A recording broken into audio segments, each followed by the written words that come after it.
to another episode of No News is News. I'm your host, Alex R. Wagner. Remember to hit that subscribe button. Watch all those YouTube shorts every day that drop every single day on this channel about the news, as well as $3 a month. Get that little button next to your name when we're doing these awesome conversations like we are today in this live stream. And you also get an exclusive YouTube short, which today's exclusive YouTube short is all about Terrence Howard. So go check that out. Today's poll. What should today's poll be? Did Donald Trump win the war? Win the war on Iran? Yes. No. It's still happening. And then option 4, win, but more winning to come. All right, guys. Yes, no, it's still happening. Or win, but more winning to come. And with that said, it's time to get those headphones on. It's time to pull it all up. Let's see where we're at now. I need to turn on my little automated adder. Get that little bit of ad money I possibly can from y'all as we're watching this. Turn this one down. Turn this guy down there. All right. Left, right, left, right. Let's get at it. First starting with Mr. Daddy Trump himself.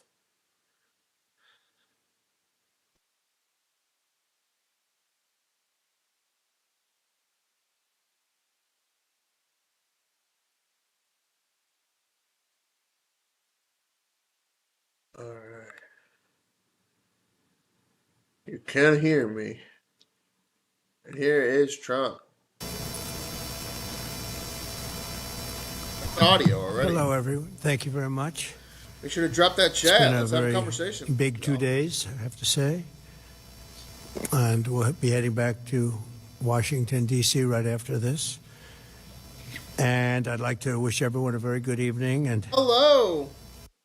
If you're just joining the chat, hit that like button. Spawn other people into the chat for our poll. And you're joining us live. We go through the news every single day from 7 p.m. All the way through to like 2 a.m. We watch all of the news and cover all of it raw, all the press materials through the United States, starting with Mr. Daddy Trump himself today, pointing out that he apparently he finished the war today.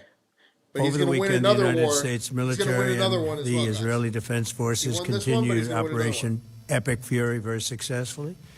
Over the past 9 days, we've carried out some of the most powerful and complex military strikes and maneuvers the world has ever seen.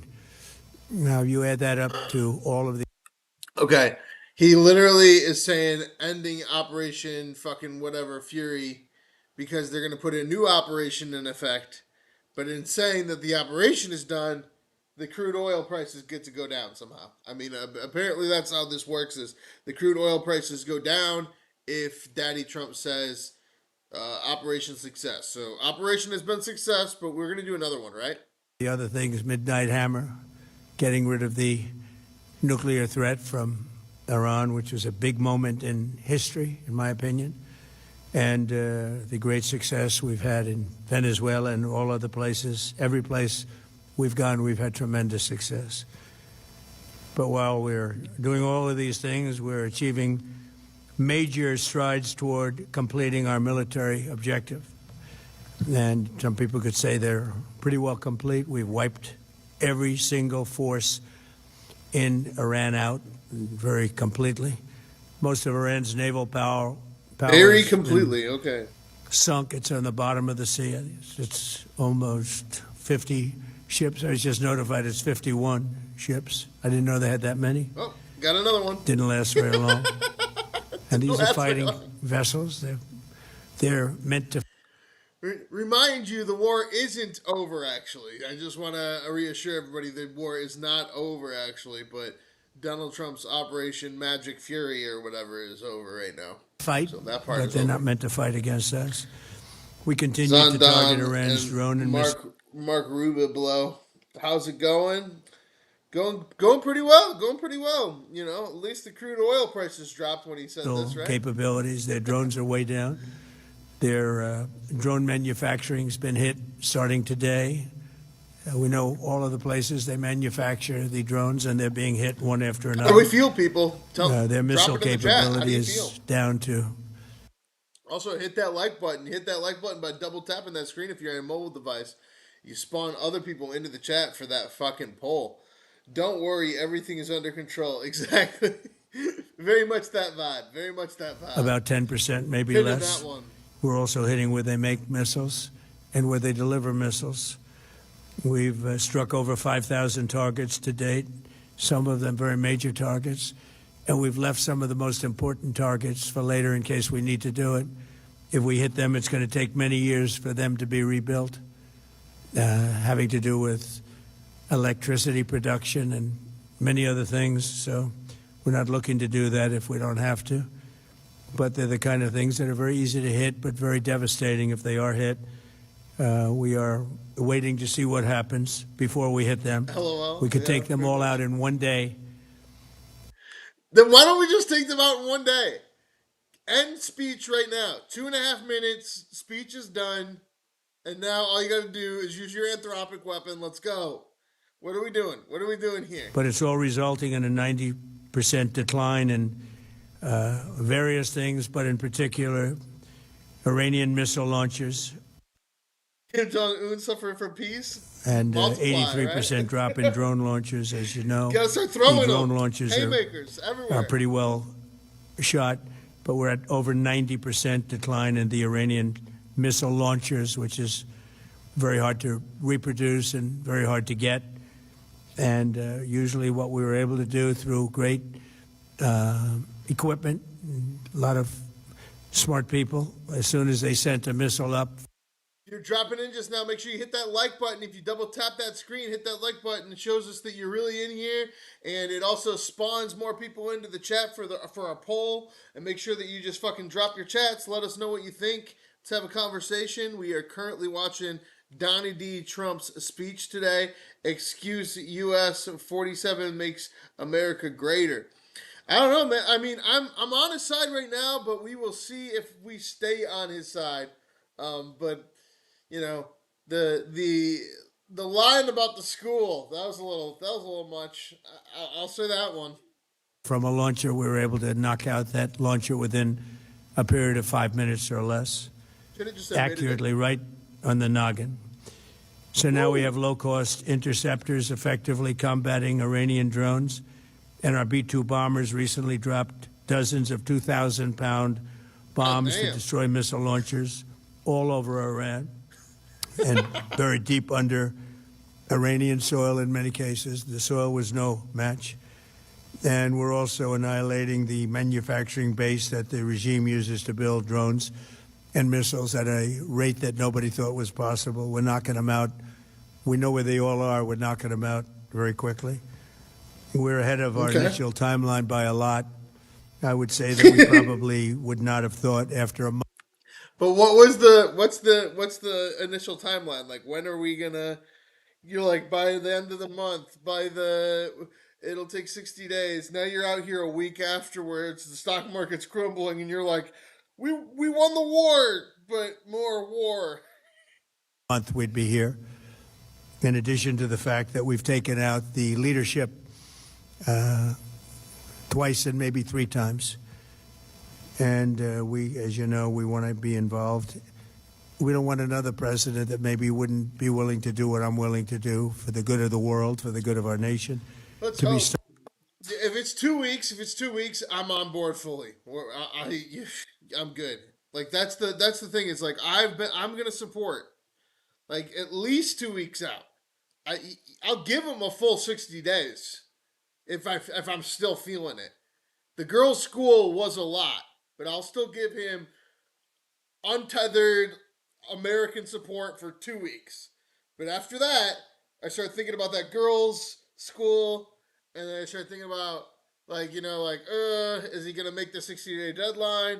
And by day 61, I am full Karen out there in the fucking trenches. So the anti-war movement is a slip up, right? Stuck with the situation in Make sure you 5 hit that years or like 10 button, years double from now. tap it. Get So we think everybody they in should here. put Let's have this a conversation. president. Megan's like chasing the carrot. How many numbers between 47 and 104 multiplied by 50,000, then by 0? If you multiply anything by 0, you get 0. President in or the head of the country in that's going to be able to do something peacefully for a change. They've been doing this for 47 years, killing people for 47 years, whether it's the barracks or even the SS Cole where they were involved. Very strongly, they always denied it. The kingdom of justice is coming. Very strongly involved in all. Draft Dodgers has no idea where Tomahawk missiles come from. LOL, Carlos. Draft Dodgers coming from. Okay, I love this one. You do realize, like, basically getting inducted into this war is $100,000 paid for by Lindsey Graham. You take your PlayStation 5 controller and you blow up some Iranians. Like that's what we're talking. Like nobody is storming the beaches of Normandy, okay, or Nuremberg, Nuremberg was the trials, right? So Normandy, yeah, nobody's storming the beaches in Normandy right now, all right. And I don't even need to know the history of this anymore because we're remote controlling our way to freedom, okay?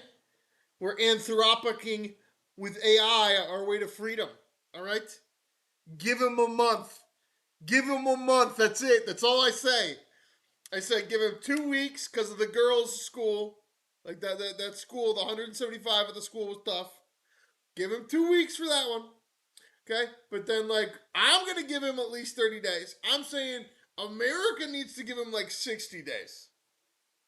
But after that, we can all raise hell and we can fucking call him George Bush and start throwing shoes at him and shit. He's probably shitting on himself too. Did you know that Biden the athlete got 8 draft deferments? Trump for prison. Let's keep it going. Died through the roadside bombs. Died and are right now walking around with no legs, no arms. Face. I'm gonna check in on that poll that's right been now. So guys. badly Hit that damaged. like button. Get other people. The Iranian regime has been attacking Americans and spreading terror for 47 years, and despite these countless opportunities to renounce their nuclear ambitions, which they had just a short while ago, they told Mr. Witkoff, who is standing right over here, they said, they actually said, we want to keep building. Essentially, in a real nutshell, we want to continue to build nuclear weapons. If we didn't knock out Midnight Hammer, if we didn't knock out their Iranian... All right, let's see. Who's winning? Who's winning in the poll right now? We've got... Oh, man, the votes are just shooting everywhere. We got 95 votes, 94 votes, 93 votes. Okay, 95 votes. 95 votes right now. Did Donald Trump win the war in Iran? Yes, 23%. No, 43%, 41%. It's still happening, 23%. Win, but more winning to come, 10%. We will total them up because there are 2 for each, essentially, to see if we can get like a real answer here. But Trump is already a pedo. Prove he is. We're gonna fight about that right now. Like, who's more in the Epstein files right now, guys? No, come on. We're having a World War III discussion. Let's have some fun. Like Pakistan is any better, but they get the big bomb. Yeah, okay. He didn't knock out anything. He might have started World War III. I mean, he just declared himself the victor of World War III, so I don't know about that one. Really, the have to no Navy? Yeah. Well, I mean, we destroyed like 70 of their Navy ships or something like that. Still 43% say no. Back at it. Back at Daddy Trump. Potential. Today about all his if we didn't do that with Midnight Hammer, they would have had a nuclear weapon. They would have used it long before now. And at a minimum, Israel would have been annihilated. I was very lucky that we had the courage to do that, that we had the talented pilots and the great equipment. The B-2 bombers are unbelievable. We ordered 25 more, by the way. The newer, better version. It's Newer, better version of the B-bomber. We have the greatest. Yeah, this is how you make money during war, people. You build more weapons. Lindsey Graham's got him a newer version of the B-bomber now. Military in the world. We have the greatest equipment in the world by far. You see that no matter where we go. You still need the people, though, to operate it and to use it. And those are the people that we cherish. Even after we obliterated their key nuclear sites in Operation Midnight Hammer, they never negotiated in good faith. They still continued to say, we want to build nuclear. We want enrichment at levels that were unacceptable. And they even turned down an offer for unlimited free nuclear fuel forever for civilian purposes. We had people offering them free nuclear fuel. They weren't interested in that because we gave them a bunch of things for free, and then they just didn't want any of them. I totally believe everything this guy is saying. How's the 199 gas doing? Funny. Replace Calamani with Calamani. Fail. Yeah, I guess, but we still got to go get the other Calamani now. It's like unlimited Calamanis. It's like if Osama bin Laden was 30. Like there's 30 different people. They're all the same damn thing. Like we gotta just keep whack-a-moling them now. One after the other. I can't believe they put a new guy in charge. He's functioning on a lizard brain. Did you 4-4 no more wars? wanted to build a nuclear weapon. So instead, almost up to 100 people right now. Make sure you double tap that like button so you can spawn more people in to the chat. We can have a great conversation tonight. Read all the chats out loud and have a cool conversation with you guys. We watch all the news raw from 7 p.m. to 2 a.m. in the morning. Every single day, instead of like watching repeats of the news and commentary and bullshit, we watch the real news. We actually watch it, and we just make fun of all the news because no news is news. News is the news. This is No News is News. So double tap that screen and let's get it going. Was trying to reconstitute its weapons program at a different site. They couldn't go back to where they were, the 3 sites that we obliterated. But they were starting work at another site, a different site, different kind of a site. And that was no war situation change, circumstances they change. Wanted it protected. Granite's pretty. And you change or get rolled over. What about no new wars? The admin is a joke. Crown Prince of Iran is the U.S. general population wants him to help with transition. Did you for the no more wars? Honestly, guys, it's. I don't know what half that shit is. I can't comprehend most of what you're saying there, but no more best laid plans go to hell when the shit hits the fan. I would agree with that. Look, you gotta be able to switch up. You gotta be able to switch up, even as a content creator. But I told you, I give him 2 weeks. Then I start reevaluating the 175 school children dead. Then I give him 30 days. Then I give him maybe an extra 30 days, but after 60 days, guys, I'm right out there. I'm with the Karens. More lies. Let's hope he gets this done quickly. Hey, Carved. Wanted it protected by a lot deeper. They wanted to go a lot deeper, and they started the process while rapidly building conventional ballistic exactly missiles. What shit hit the fan. Do it all at the same time. It threatened our overseas bases and soon could have reached even our homeland.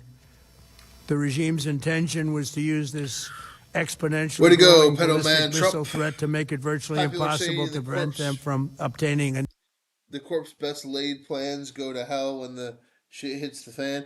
All right, bro, we get the point. You said nuclear this weapon. Move on. So as you probably saw, they had a tremendous number of missiles, most of which are now being used or destroyed, and very unsuccessfully used because we have been able, for the most part, to shoot them all down. What incredible technology. The Patriots have been unbelievable, and other things.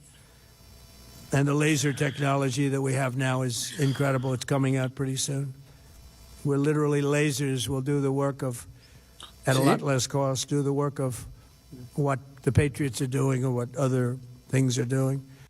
See, space laser war fight. You guys ready? Greetings from Malaysia. Peace, but hey, from Austin, Texas, right over here.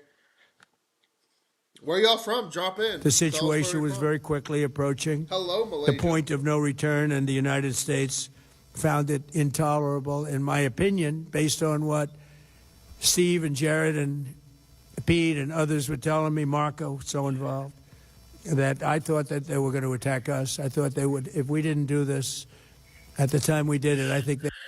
If he's talking, he's lying. Lately, I thought he did a really good job at the State of the Union speech, but when he was on the plane this Saturday, man, he was just lying through his teeth. And now he's doing a little bit more of that too right now. But hey, what are you gonna do? It's wartime, right? How are we going to get out of the war? The Iranians love the new leader already. Yeah, well, we just whack them all. Next one, next one, next one. Eventually, they'll pick one that's cool. Had in mind to attack. B has no idea what he is babbling about. We live in a country of morons, the Commonwealth of Puerto Rico, USA. Commonwealth of Puerto Rico, USA. Feel free on that one. I wish the President Trump read these. I love Yellow Jacket Social Club in Austin. Peace from Denver. Woo woo. Hello, Denver. L Dual Citizens. He mentioned, by the way. Us. And if you notice, they did something which was very foolish, very stupid, I would say. They attacked their neighbors. And their neighbors were largely neutral, or at least weren't going to be involved. And they got attacked. And it had the reverse effect. The neighbors came onto our side and started attacking them, and actually quite successfully. If you look at Saudi Arabia, you look at UAE. Not a war with the general population wants to crown prince of Iran, which is the USA, to help with transition. I really don't think we don't want that. Like even comedic like warmonger, like there's this guy that does, like, he's like the pro war guy, and he has like a war podcast and stuff. Even he was like, yo, Kirks, don't fall for this. We're not going to help you out here. And also, like, the people in the States, it's even worse. We did not do that with Venezuela. Why would we do that with this? We didn't put the lady from Norway in Venezuela. We just let the next person be in charge and they listen. I think that's why he's saying that the war may be over. Because he's saying, yeah, we won, but there's going to be more winning because they're still declaring war on us. But are they going to stop? If they chill, then we chill. You feel me? If they chill, we chill. um, my opinion of Trump, I don't like him. Whatever. Yeah, I understand that. I don't like him some days either. Nobody knows America better than me. I know. Oh, okay. All right. Well, let me know with the Chinese handle, or Asian handle. I don't know. You are fired. Facts. I know a little about America considering I was born and raised and lived my whole life in South Alabama. I'm only in Puerto Rico because I'm retired. Well, good luck in Puerto Rico, man. Why did you move to Puerto Rico? Why not? Well, I mean, I guess Puerto Rico is pretty fucking dope, especially, yeah. You like fought in Alabama. I'll be fucking Puerto Rico in it too. The one that I really want to do is like Key Largo, but the fucking keys are expensive now. Trump is a real person, and I'm in Canada. Whoa, whoa, Canada, represent Canada. Qatar, and others. But they were strong and they were smart. But they got attacked. Nobody, when I first heard it, I said, no, somebody made a mistake.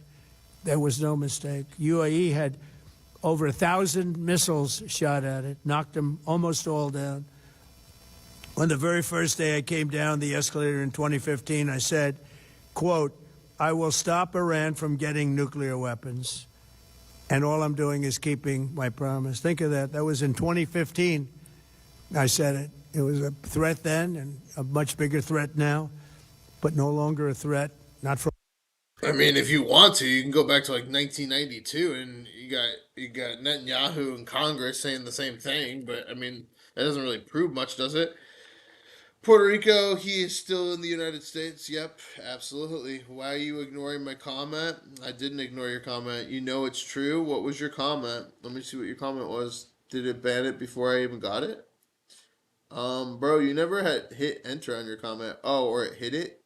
No, I don't know. Say your comment again then if you want me to talk about your comment. Is dirty cheap and you could live good for 2,000 a month? I know, right? That's exactly. I like recanted my statement as soon as I said it. And I was like, never fucking mind. How did that too? Trump caves again, and it's not even Taco Tuesday. This is no way to run the porn policy.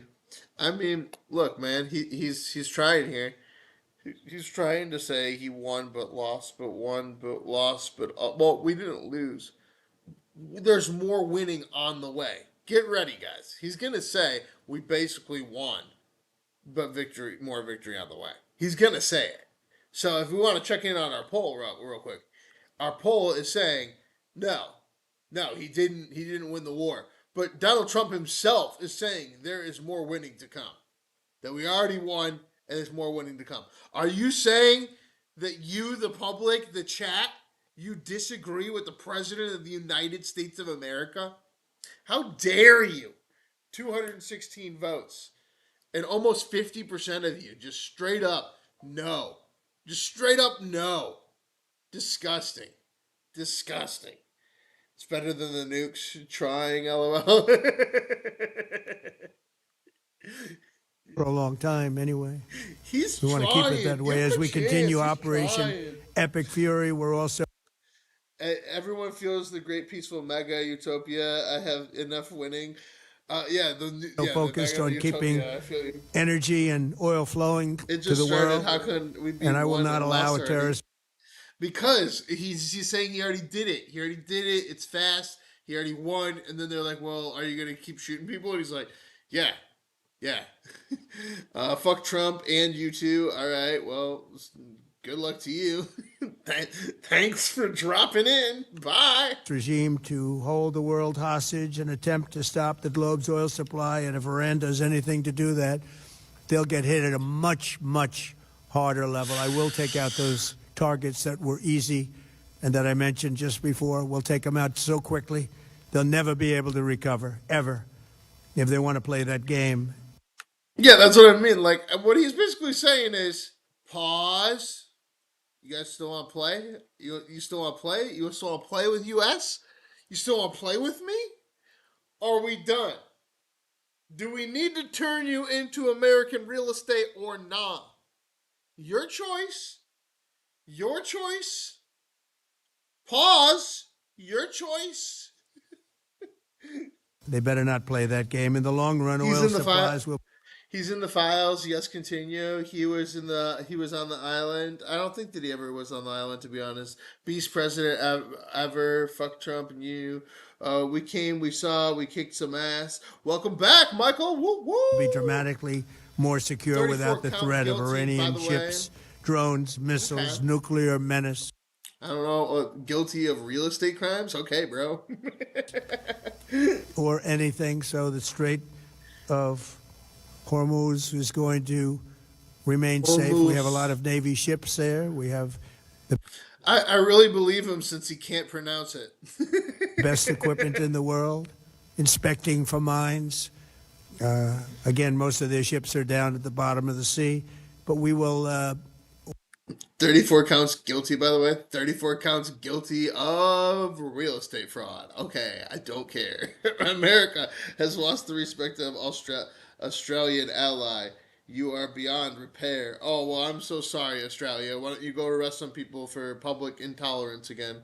Iranians have been looking for a fight for years, exactly. And we about to put one on them. PDF Trump. No, you're wrong. He's my favorite guy. There's no way. He's not part of it.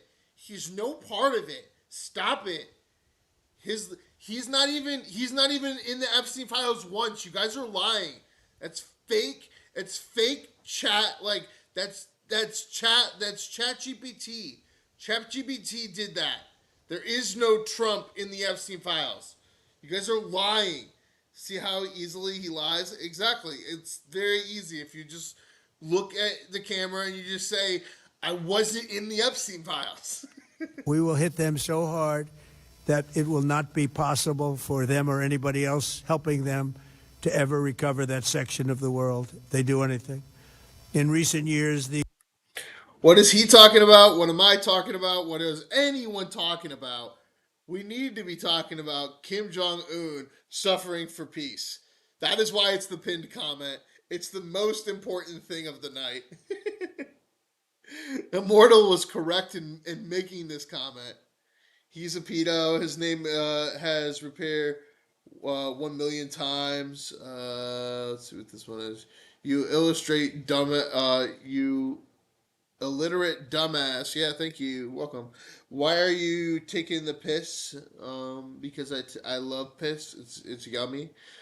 Paying a porn star for donor money. His donors would be happy to buy him a porn star. There are no crime because there's no victim. Okay, yeah, boom. All right, I like that idea. Yeah, exactly. Embrace the porn star, but the porn star is not a victim.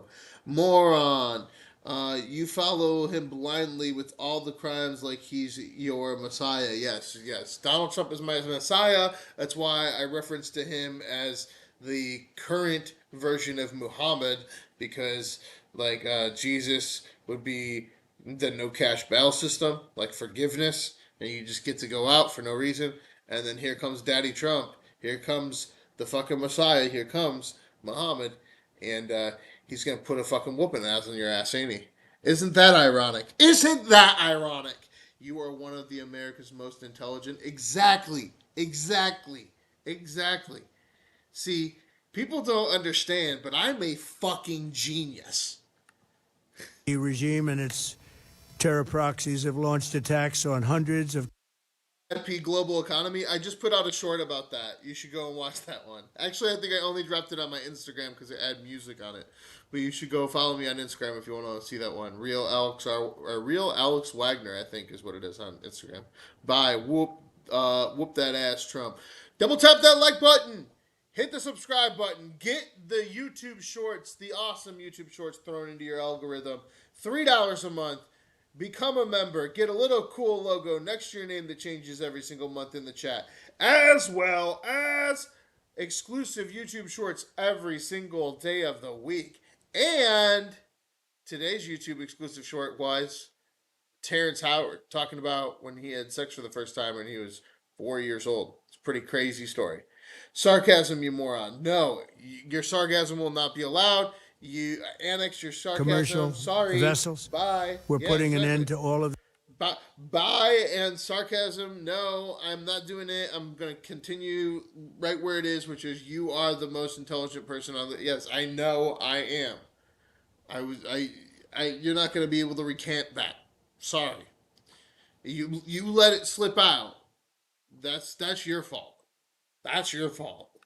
this threat I'm once and just for all. reiterating what the you result said. will be lower oil prices, oil and Finally, someone with common sense. Exactly. gas prices. This guy is just as smart as Trump. He passed the mental test. He could name 3 animals, draw hands on a clock correctly, and knows the first 5 numbers of letters. Yes, yes, and yes. I ran forgot our president has 34 felonies. Yeah, motherfucker. What? 34 felonies charged and completed, motherfucker. I always loved Terrence Howard, sweet guy. Exactly, crazy story. It's in our members only YouTube short section, but it's three bucks a month for our little logos in the corner, and then that exclusive short every single day. But it helps me continue to do this every single night with you guys, 7 p.m. to 2 a.m. in the morning.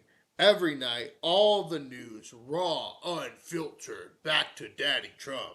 American families. We've done that. We've done it. We brought it very low. This was just an excursion into something that had to be done. We're getting very close to finishing that, too. In the meantime, during this brief disruption, the United States is.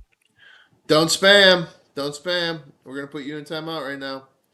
You're going to get a 1-minute timeout because you continue spamming like a weirdo. We found the next president. Let's see. Does he draft you, stupid hat? Again, we're talking about the draft. That means like Lindsey Graham giving me $100,000 to play with a PlayStation controller. Operation Epstein diversion. All authority is bad authority. Yes, actually, I like that one. You know what? Let's go with that one on the pin.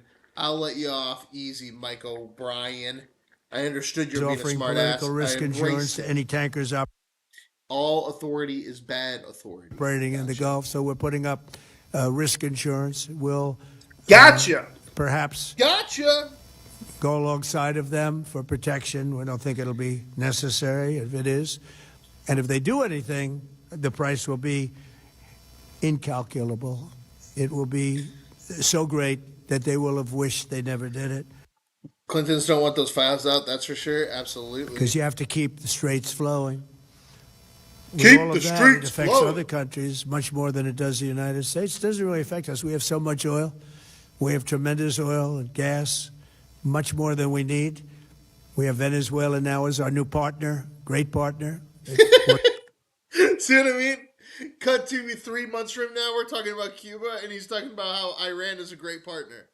Tell me that can't be possible. Ayatollah vowed to come after Trump's family members. The new Ayatollah said that. Great. That new Ayatollah can die for his God as well. Allah will see him later. But pretty soon they're going to listen like fucking Venezuela. They're going to become a partner. And we're going to be talking about Cuba in the partnership agreement here. It's funny how the rats think none of these people area a part of Epstein's files. Exactly. I mean, well, they're all part of it. But so wonderful. We're working with the administration. Trump was the guy in 2017 that ratted on him, but he didn't rat on him in 2004, and he knew it was going on since the 90s. I don't think Trump was actually doing that with younger girls, because I think Trump was always into like the bimbo plastic types, like the 20, 30, like the 30-year-old, like the 20-year-old that looks like she's 35, like that kind of thing. It's funny how rats are. Okay, go back 50 years, the streets would already be filled with blood. I'm sorry, guys. My friends are in Iran, and I can't get a connection with them. Exactly, and that should make you think. Exactly. You know what? That reminds me. Let's check in. Iran. Iran is not allowing its citizens right now to be able to push any kind of signal out. But for some reason, Iranian state media has been running smoother than ever in full English. And is that we have to make it's almost like the Karen network in real life, guys. The threat that they think they are planning to cause to us is absolutely the opposite way around. Is that next time you plan, you imagine to come to this region, you have to make sure and you have to study the history of the last war that you had with Iran. What was the outcome? What did you achieve and what did you lose? How many American soldiers have lost their lives? It says Hezbollah says targeted military command headquarters southeast of Tel Aviv with 2 attack drones. So they're still going at us, still going strong. Good luck, guys. I think Daddy Trump is making more sense. Massive source of. His daughter isn't that old when he was calling her hot. Okay, that's weird, but he wasn't fucking his daughter. That's crazy. All right, that's some even weirder than Pizzagate shit. Trump was even physically attacked to his own underage daughter. Okay, yeah, again, go back to Candace Owens. Good luck, guys. People just gave him money just because his president made billions just being himself. Doesn't even have a lower tariff for them. Pardon them. Or give them contracts. Okay. Valid arguments on some of those. He was into the legal porn types, no problem there. Exactly. Oil, gas, exactly. Everything. Exactly. But come on. We're in a very. The problem is, like, when you watch the Clinton one, as you did with us, if you were in here for the Clintathon, yeah, it was crazy. It was suave. You know, he clearly was reminiscent about 16-year-olds and shit. It was weird. Hey, there's talk about Greenland. Can't let China or Russia run that place. Yep, absolutely. Keep going, keep going. Trump will move on soon, 2 days, hopefully. You're a fool. You keep going with your Iranian war narrative. It's not an Iranian war narrative. It's following the story of whatever the fuck the president of the United States is talking about. Good position, but very unfair to other parts of the world, like China. Why are we attacking Iran? Well, the president and his minions would tell you it's because of nuclear weapons. I will say it's because if I bring a girl with me on a plane and we get outside and then she's not wearing a blanket over her fucking head, it's a problem. Either way, let's eliminate the problem. Why are we all the files still not open yet? I really don't understand why we are attacking Iran. We're attacking Iran so that women don't have to wear blankets over their heads. Yep. As an example, It's we're pretty doing simple. this Pretty simple. for the other parts of the God world, bless Trump. including countries United like States China. of Israel. They get a lot of United States of Israel, absolutely. You know what? This is the one that breaks everybody's mind as well, because they're usually Nick Fuentes or Sneeko fans that come in here, and they're all wrapped up in the fucking religious side of the United States of Israel. No. I truly believe since Epstein, which is tied to pretty much the CIA, George H.W. Bush, we've been operating under the illusion of Israel. Okay, let's say we're the United States of Israel. Let's embrace this, guys. We're the United States of Israel. Whose side are you fucking picking in a United States of Israel versus Iran? You're cheering for Iran? Pick a fucking side. We're in a war. You don't have like you don't get to decide that there is no war. It's the most selfish, like dumb middle class narrative to like not be fight or flight. You're fight or flight now. He made the war happen. Congratulations. There you go. Now it started. United States of Israel versus Iran and China. Pick one. Pick one. I'm going with the United States of Israel. Oil through.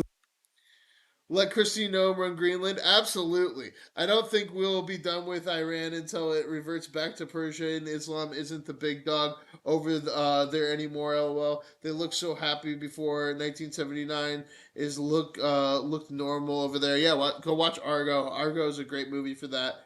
Hearing because they're one of the countries that aren't down with the digital currency. Don consulted the Nestel before he consulted the Senate. Okay, I don't know what the fuck that is. To explain more what that is, the Nistit.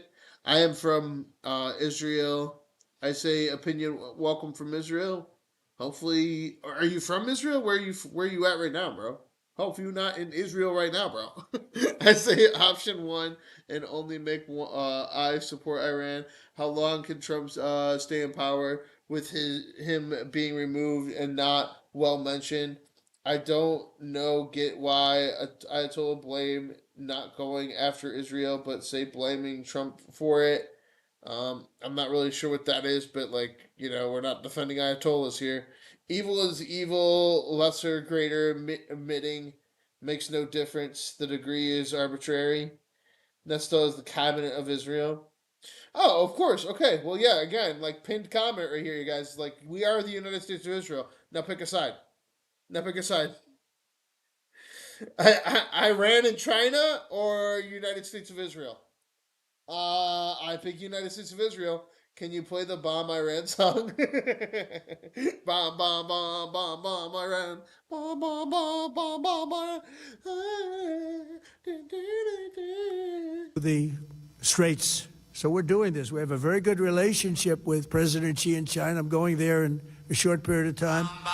And we're protecting the world from what these lunatics are trying to do. And very successfully. Why not stay out? Why not stay out of it? Why pick a side? Why not stay out of it? Okay, because we're not middle class, yuppie, white, privileged Americans.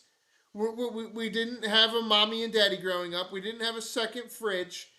We come from reality. And reality is other people like Daddy Trump here make decisions for us every day as billionaires. And we have to decide what we're going to do about it in reality. We don't just get to watch the TV and complain about it. Might add, we're also waiving certain oil-related sanctions to reduce prices. So we have sanctions on some countries. We're going to take those sanctions off until this straightens out. Then who knows, maybe we won't have to. I've said it. I'll say it again, guys. I am bomb Iran for 2 weeks. Then 30 days I will give Daddy Trump that, but I am still, the 175 dead is pretty tough. And then he's got probably 30 more with me. But after 60 days, I am full Boston protest Karen mode. I'm telling you guys, this is not good. We are in an accelerated reality. You need to bomb and bomb Iran quickly. Looney in charge. How about Israel was minding its own business? We've never been bombed by them or anything. We've been told our government that we've been bombed by them. If it's a battle between two evils, I'll always pick the lesser evil. Okay, all right, okay. And what propaganda are you eating up today? Num num num num num num. Okay. We killed 175 school children. So fucking what? They did three 9/11s, verified by BBC reporting sources, in just the month of January of this year alone. The lesser of two evils? A country that accidentally killed 175 school children and can't admit it, versus a government that systematically eliminated between an estimated 5,000 and 30,000 human beings in just the last month. You ask any of them to answer questions about it, you watch any of the reporting, any of the interviews about it, and it's simple as day. They literally say, okay, yeah, we were supporting the protest, but then they had militia report. So then we had to stop them. Oh, yeah. It's a very fucking simple back and forth here, guys. Come on. So now Russia is getting all the bonus oil money? Yeah, absolutely. While simultaneously giving Iran U.S. target to strike.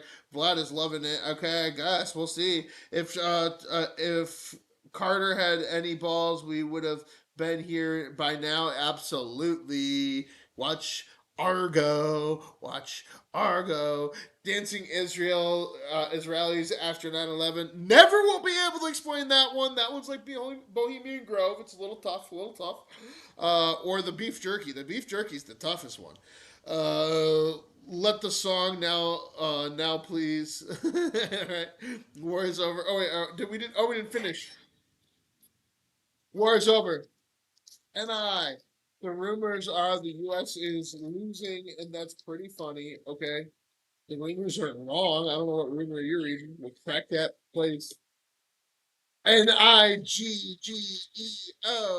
We will not go. We will shit our pants and say ho ho ho. Dislike and not subscribe. I know. Foreign Kate. Your handle alone and give it away. Congratulations.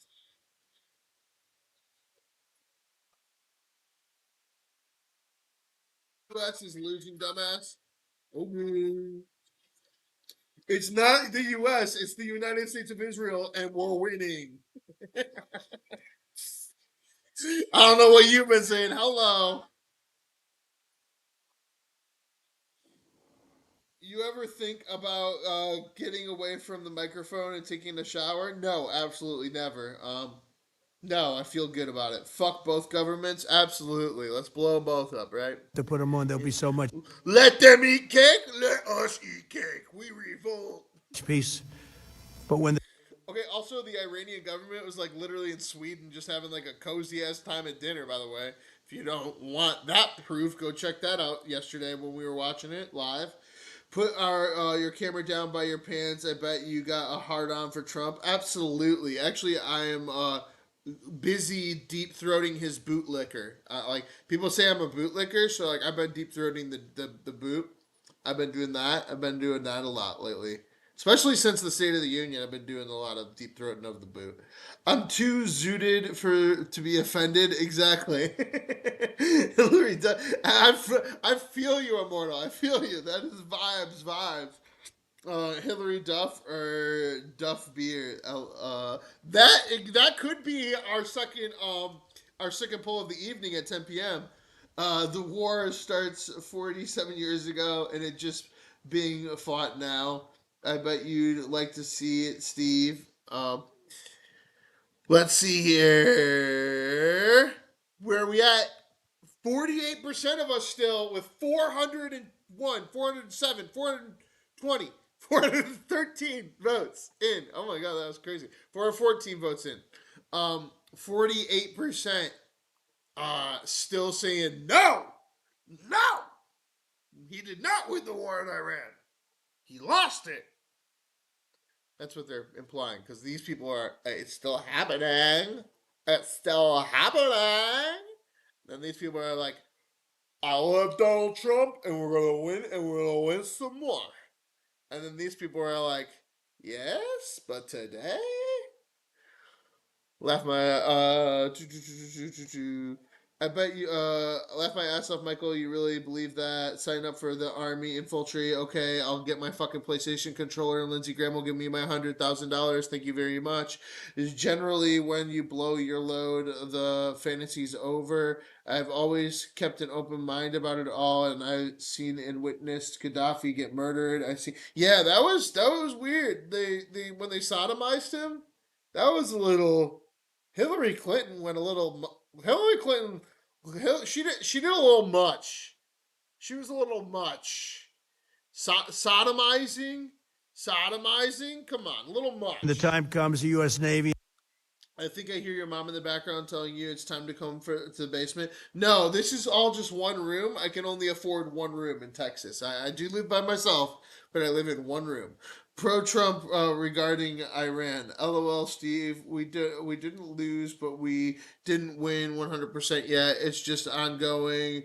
What is the U.S. only Star Wars with small brown countries? Dizzy again. Hey, Army medic here.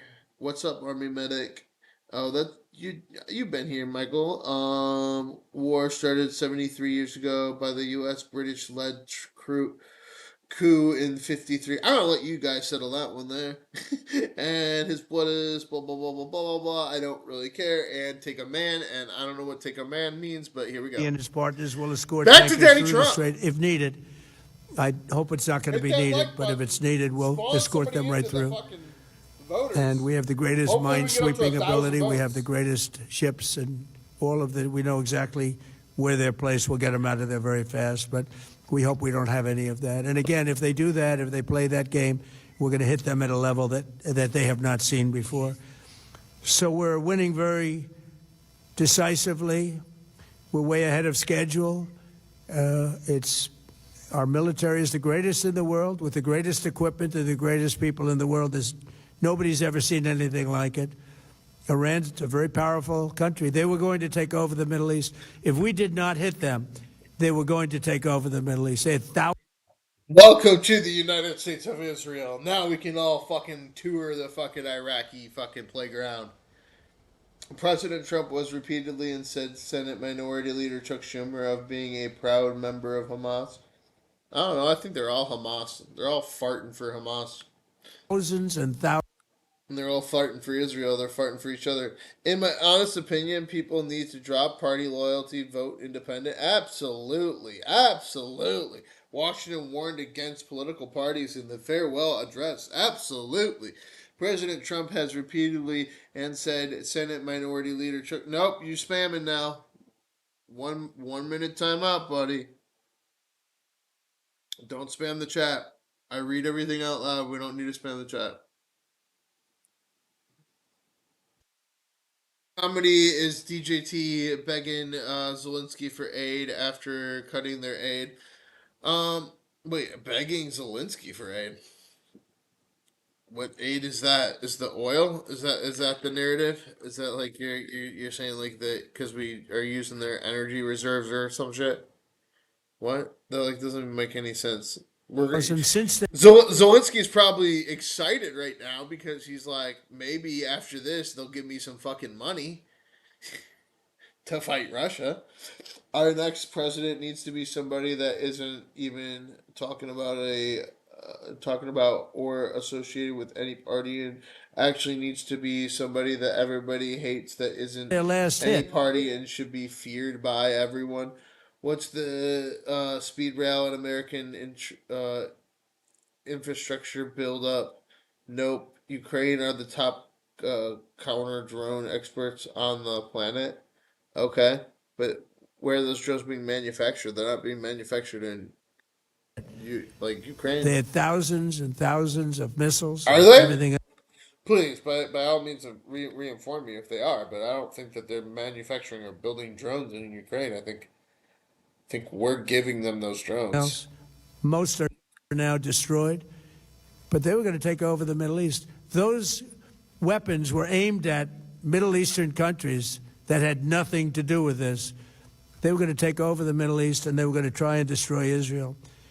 So we stopped it with good timing, and we're very proud to be involved in this, and it's going to be ended soon. And if it starts up again, they'll be hit even harder. Thank you very much for being here. Go ahead. Any questions? Thank you so much. Go ahead. Do you approve of Iran's new supreme leader? And secondly, can you tell us more about your call with Russian President Vladimir Putin today? Yes. What did you discuss? Yes, I had a very good call with President Putin. We had a lot of people on the line from our side, from his side. We were talking about Ukraine, which is just a never-ending fight. And look, there's tremendous hatred between President Putin and President Zelensky. They can't seem to get it together. But I think it was a positive call on that subject. And we obviously talked then about the Middle East. And Oklahoma man, on my land right in here in Oklahoma. I hate to say it, but if you don't own your land, you really are an American as a China person that owns their land here. We are going to get to that with the China cybersecurity, the operation to steal basically America's land. Senator John Fetterman has frequently criticized his own party's tactics and rhetoric, often in ways that align with President Trump's characterization of Democrats as obstructive or out of touch. I think he's able to speak for himself. I really do trust John Fetterman because he's a nonprofit guy. He's not a politician first. He was always from nonprofits. So I trust what he says. He's not bought or sold by anybody. Ukraine has drone production. Turkey provides a heap as well, plus Australian Corbos. Ukrainian forces specialize in defense against drones, which will cause a lot of the damage. Ah, interesting. He's not really talking to her. He's talking to people that are investing in his plan. he wants to be helpful. In the plan! I said, you could be more helpful by getting the Ukraine-Russia war over with. That would be more helpful. But we had a very good talk, and he wants to be very constructive. Yeah, please. Yeah, please. Thank you, Mr. President. On Iran, you called it an excursion. You said it would be over soon. Are you thinking this week it will be over? No, Are you talking but soon. About days? I think soon. Okay, No, but with soon. respect Very soon. Look, Drone warfare is low-key terrifying. Absolutely. Well, that's kind of what we're in with this whole thing. As we've been investigating, and that actually brings me to the point. Remember, guys, it is very important to get trusted news sources when it comes to the war. Our war provider is Mo News. They are not a sponsor of ours in any way. But I believe in this reporter. He was a reporter at Fox Business. He then transitioned to MSNBC. He's reported for both sides of the spectrum as a producer. And now he is all on his own with his thing called Mo News. And Mo News is MOSHEH. If you want to follow him on Instagram. But here we go with what is going on with the war. Oil prices surge above $100 as Gulf countries cut back production. Trump reacts to oil prices rising. Latest from the AAA. We will likely see the average national price of gas spike over $4 depending on how much longer the war goes. We are currently at 3.48 a gallon. Seventh U.S. service member killed in Iran war is identified as Army Sergeant. A U.S. soldier died after sustaining injuries during an attack last week in Saudi Arabia, the military said. Again, not ground troops in Iran. So we have 6 from the Kuwaiti missile, and we have now 1 from a Saudi Arabia attack. The military said bringing the number of American troops killed in the Iran war to 7. The military on Monday identified the service member as Army Sergeant Benjamin N. Pennington, 26, of Glendale, Kentucky. Damn, 26, man. Pennington was injured at Prince Sultan Air Base, was assaulted to 1st Space Platoon, 1st Space Brigade, a unit within Army Space and Missile Defense Command. So he was probably struck down via missile. The U.S. Army is looking at ways to accompany oil tankers, though through the Strait of Hormuz. The Iranian Navy is destroyed, but Iran can still threaten tankers with drones. Oil production cuts. The United Arab Emirates and Kuwait started reducing oil production as the near closure of the critical Strait of Hormuz ripples through the energy markets and affects global supply. Iraq has also cut production significantly as they are running out of storage for their oil and gas. Has all the war has all but closed the Strait of Hormuz, the narrow waterway linking the Persian Gulf to the open seas, to maritime traffic following Iran's attacks and further threats to shipping that's clogged up exports from the world's top oil production region. A look at the region. Over the weekend, Israel struck 30 energy sites near Tehran. That was what we saw with those exploding sites on Saturday. The oil gas deposits were not for global export, but instead meant for fuel to be used by the Iranian military and government.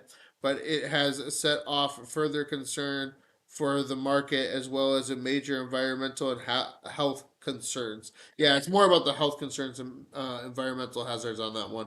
Soon is that like 2 weeks for the infrastructure bill or the health care alternative? Exactly. What is soon? What the fuck does soon mean?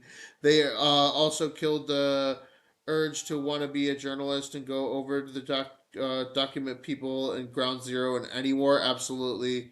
Who believes that in the Muslim faith Jesus is the prophet and was saved by Allah? The wealthy people, the 1% elite, they call us peasants. The Jews, Israel, they believe Jesus was the false prophet. Yeah, this is all arguments you can make on all these religious sides. What I say is, if you're talking about religion, you're not paying attention to the geopolitical events that are actually happening in real life. You're playing in conspiracy theory land. Absent from the body, present from the Lord. He's just telling us he's tremendous hatred. You never heard either one of them talk about each other in the world of Ukraine. Is a little weird. Wrong. I believe. Okay, you guys are arguing. You guys keep arguing. I'm gonna keep covering the news now. Right now. What else do we have? What else do we have? U.S. dismayed by Israel's Iran fuel strike, sources say. Israel's strikes on 30 Iranian fuel deposits Saturday went far beyond what U.S. expected when Israel notified it in advance, sparking the first significant disagreement between the allies since the war began 8 days ago. According to the U.S. officials, Israel official and source with the knowledge, the U.S. is concerned Israel strikes on infrastructure that serves ordinary Iranians could backfire strategically, rallying Iranian society to support the regime and driving up oil prices. Yeah, that is very true. Oil went back below $100 on Monday afternoon as major nations vowed to make moves to boost supply. G7 finance ministers said they would take the necessary measures to tackle the surge in oil prices and bring it back down. But for now, they stopped short of agreement on the release of strategic petroleum reserves after an emergency meeting on Monday.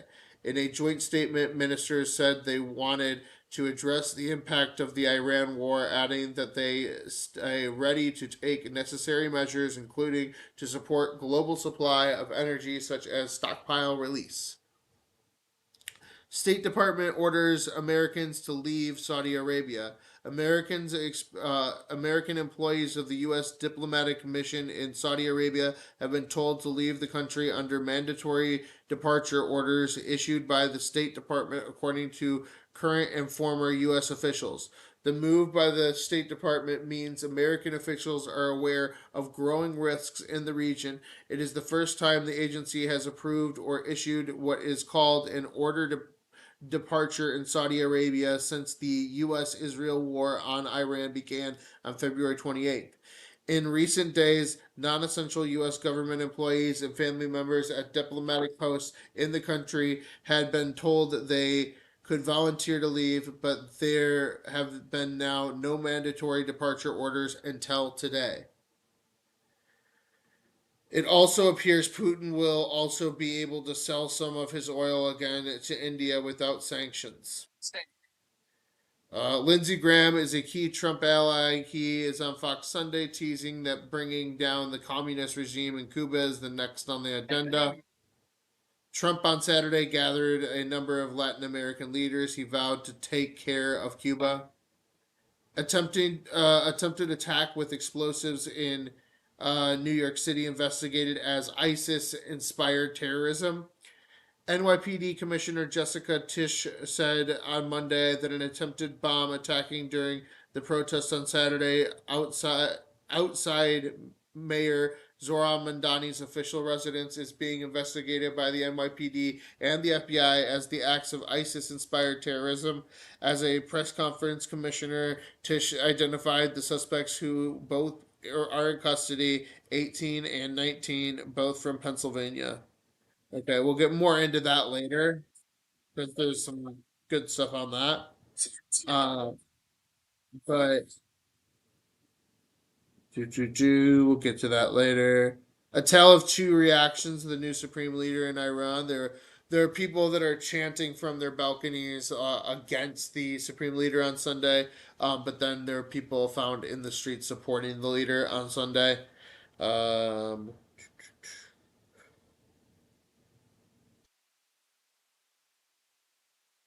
This is a 5-day chart of the petroleum oil, shows a influx of 3.3%.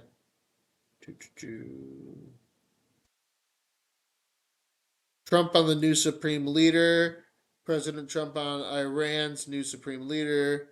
I was disappointed because we think it's going to lead to... Oh, I think we're going to get those questions in a minute here. Yeah, we'll get those. No other war updates. Here we go. Back to Daddy Trump. I'll be back in a second. Everything they have is gone, including their leadership. In fact, there are two levels of leadership, and even actually, as it turns out, more than that. But two levels of leadership are gone.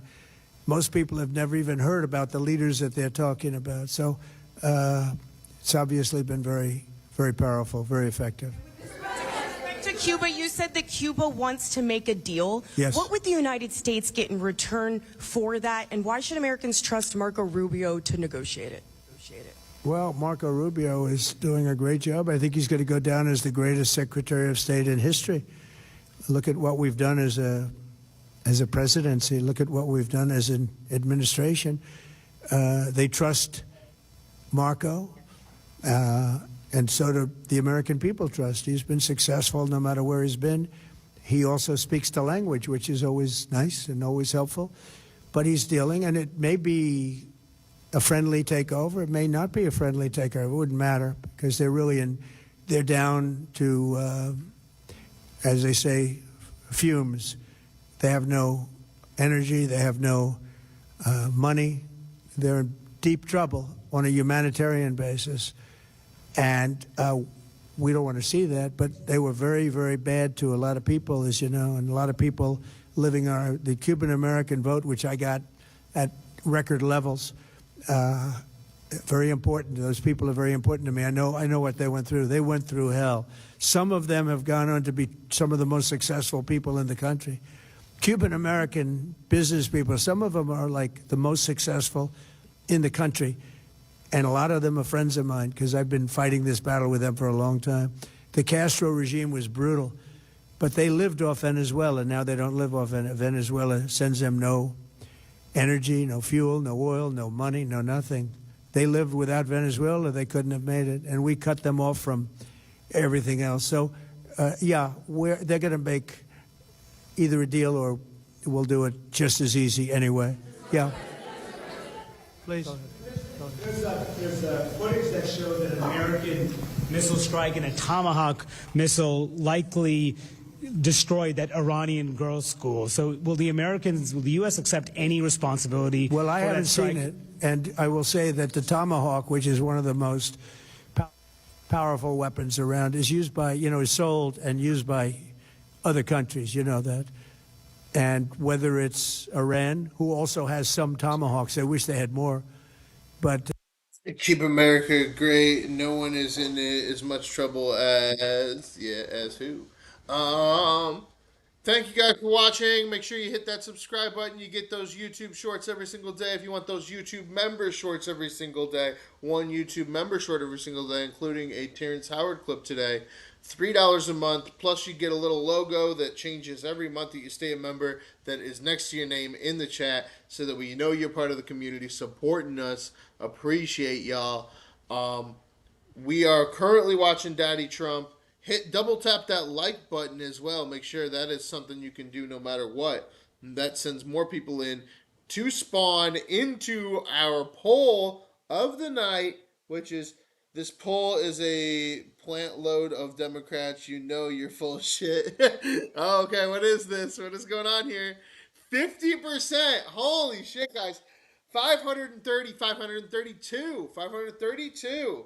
This is the problem with my algorithm too, guys, is a lot of these people that are saying no, they're immediately swiping away. They hate Daddy Trump so much and they don't want to really talk about politics and have some fun. But the people that are in here that are watching that are no's, please, shout yourself out, because I appreciate you sticking with us. No one is in that much. Yep. Okay, here we go. And back at it again. 533 votes. Woof. Woof. Woof. Back to Daddy Trump. Whether it's Iran or somebody else, the fact that a tomahawk is very generic. It's sold to other countries, but that's being investigated right now. Yeah, please. Thank you. Mr. President, you've said the war is, quote, very complete, but your defense secretary says this is just the beginning. So which is it, and how long should Americans be prepared? Well, I think you could say it both. It's the beginning. It's the beginning. It's the beginning of building Great live. I appreciate you. I appreciate you, Immortal. Country. But they have no Navy. They have no Air Force. Immortal, you've been with us for a while, and I've respected your comments for a while. So without further ado, we usually do one of these per night. And we have knighted him or her. Immortal, you are now an admin, a mod. Use your powers sparingly, but if you see somebody spamming the chat, you feel free to throw them in a timeout. If they're being extremely annoying and calling people names, directly fighting with other people in the chat, feel free to throw them in a timeout. If you see a little hidden chat, you can, hit that little unshow and let the chat go. We basically let anything free speech happen here. We're just sitting here having the chat, having a fucking great time. And here we are back with Daddy Trump. They have no anti-aircraft equipment. It's all been blown up. They have no radar. They have no telecommunications. And they have no leadership. It's all gone.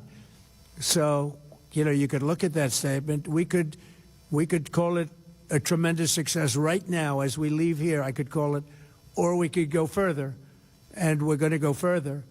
But the big risk on that war has been over for 3 days. We wiped them out in the first 2 days. When you think about it, it's incredible. We wiped out a big Navy, very powerful Navy. These were ships. These were serious ships. These were ships that you buy when you want to win battles. They're all on the bottom floor. The sailors are all running off the ships. They refuse to get on the ships. The Air Force is gone. Everything's gone. The missiles are down to a trickle. The drones are down to probably 25%, and they'll soon be down to nothing. We'll have where they manufactured the drones are under fire as we speak. They're being hit. So the rest is going to be a determination as to my attitude, along with the people in the Trump. Determination as to my own attitude, as to how I'm feeling. Administration, what we want to do. Thank you. Yeah, please. Can I ask you waive certain additional oil waivers or sanctions? Can you talk a little bit more about that and address in particular? Well, we're looking to keep the oil prices down. We went artificially up because of this excursion into a very positive thing. I mean, this was an Zero cases that a lot about of 2 people weeks. wouldn't have done. I knew oil prices would go up if I did this, and they've gone up probably less than I thought they'd go up. But I don't think anybody thought. That is true. It still hasn't hit that 2022 peak from the Ukraine war, remember, guys? But we were going to be this quickly successful. This was a It went back down military later success, today. the likes of which people haven't seen. We have the best military. We have When the he best was alive. equipment. We have, I believe, the best generals. We have the best. And this went very quickly. The best! We talked about that with President Putin. He was very impressed with what he saw because nobody's ever seen anything quite like it. You know, Iran was a very powerful military country with all of the missiles. Now, you had the double attack. You had the original attack with us and Israel, and that knocked them for a loop. Then you had the B-2 bombers, which took out their nuclear capability, and they would have had a nuclear weapon within 2 weeks to 4 weeks. And they would have used it long before this press conference. And we might have had a much different press conference if we had a press conference at all. But it's been amazing. The military success that we've had is truly unprecedented. The ship that was destroyed off of India had 0 weapons and 0 efforts made to rescue the survivors. Could have captured it without issue. Like he said, it's just an excuse for the oil companies to ramp the prices up. I agree with the ramping the prices up. I don't know about this Indian oil rig, like more sympathy bullshit. Like it's fucking wartime. Wartime, Daddy Trump! As he said, we use them. Choo. you hear him on Air Force One where he goes, choo. There's only one superpower, USA. USA. USA. USA. Absolutely. And with that said, I think it's time. It's time, guys. We got to switch up our poll. I'm going to do the countdown because we're getting a heavy amount of votes. We might get up to 600 votes before we get a finale decision here. But right now we're at 564 votes. And it is time to end this poll and go to our next poll of the evening. And so with this said, we're going to count it down now. But double tap that like button if you are in the chat right now to send more people in that think like you into the algorithm, into this viral vertical fucking live stream, and get those votes up for your end.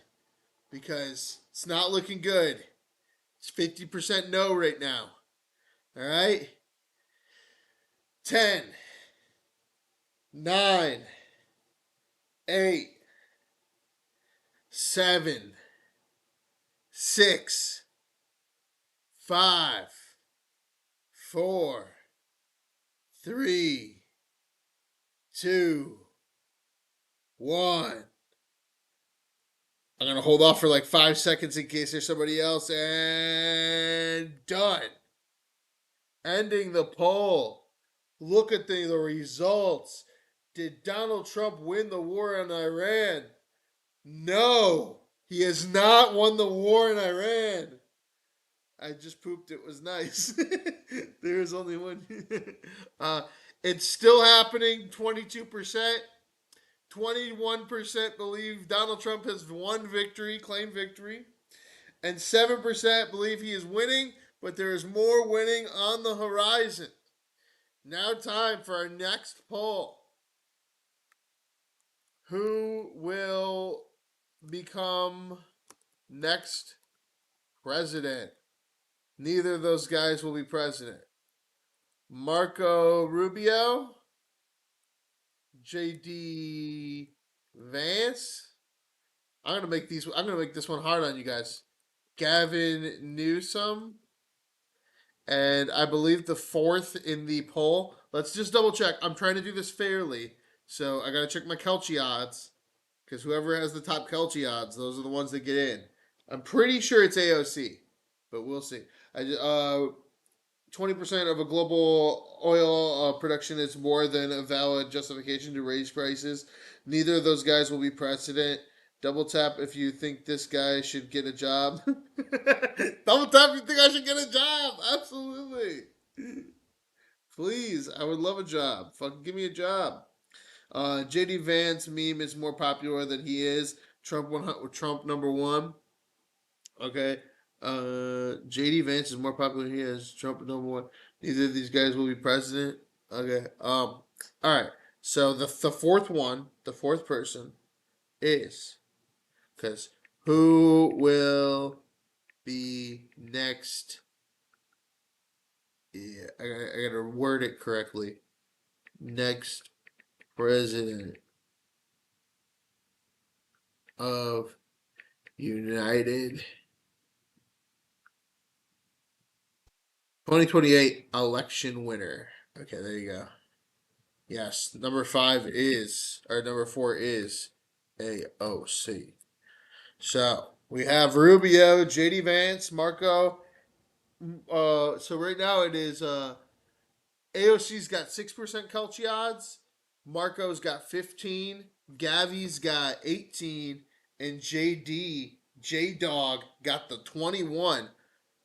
So, my grandparents keep saying Donald Trump is going to die and that JD Vance is guaranteed to be president. They keep saying, why are you saying that? Plenty of places higher in it. Trump has the best economy ever. Yeah, good job. Congratulations, fucking retard. Actually pay attention. 90,000 jobs lost in the last month. New scum, you should have Barron Trump in the poll. Sadly, the Duff beer from The Simpsons, you've been goated in my book. Oil went down 18% today. Honestly, I don't like any of these choices. Marco's not even popular in his home state, let alone nationwide. Those are the Kelchi odds, guys. Those are the Kelchi odds. And right now, Gavin Newsom is becoming our next president because this is what you guys do. You fight. You fight back and forth. Instead of everybody just voting for Rubio, you got all these fucking Donald Trump JD people, and we're going to lose. We're going to lose. Gavin Newsom is going to become the next president of the United fucking States of America. Great, they're all terrible choices, but I don't like the Warhawks.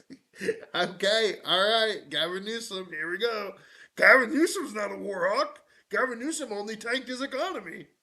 Gavin Newsom can only not run for governor, so now he's running for president to destroy the country. And everybody's like, well, at least he hasn't started a war yet. Fucking A, guys. All right. Let's go to the Vance. Mr. DJ Vance. Johnny Vance. Because we're going to start with him, and then we're going to go to Mr. Rubio. We're going to see who does it better today. They're wartime speeches, guys. This is their first time fighting each other, dueling it out. Who will be the supreme Republican leader? We are now at the JD Vance hour, the JD Marco hour.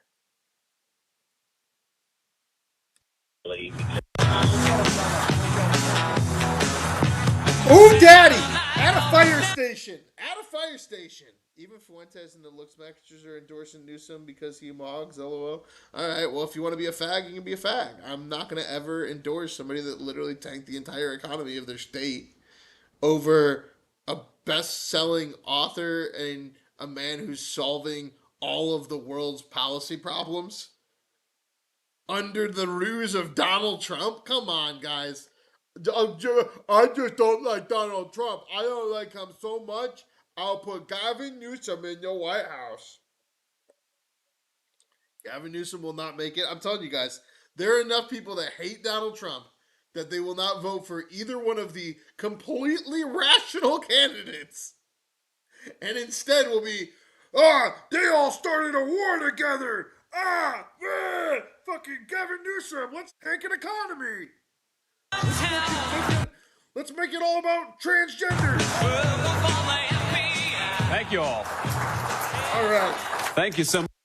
Remember, the last thing that we saw from Mr. Gavin Newsom was him explaining. No, that wasn't the last thing. The last thing that we saw from Gavin Newsom was in our YouTube Shorts members section, which is $3 a month, in which you can see just yesterday Gavin Newsom being roasted on the Jimmy Kimmel Show in embarrassment and being like, "What?" So I will say that Gavin Newsom is the heavy ticket to take a joke upon himself, but Gavin Newsom also knows he is a joke of himself. He is literally just like this fucking Mondani guy.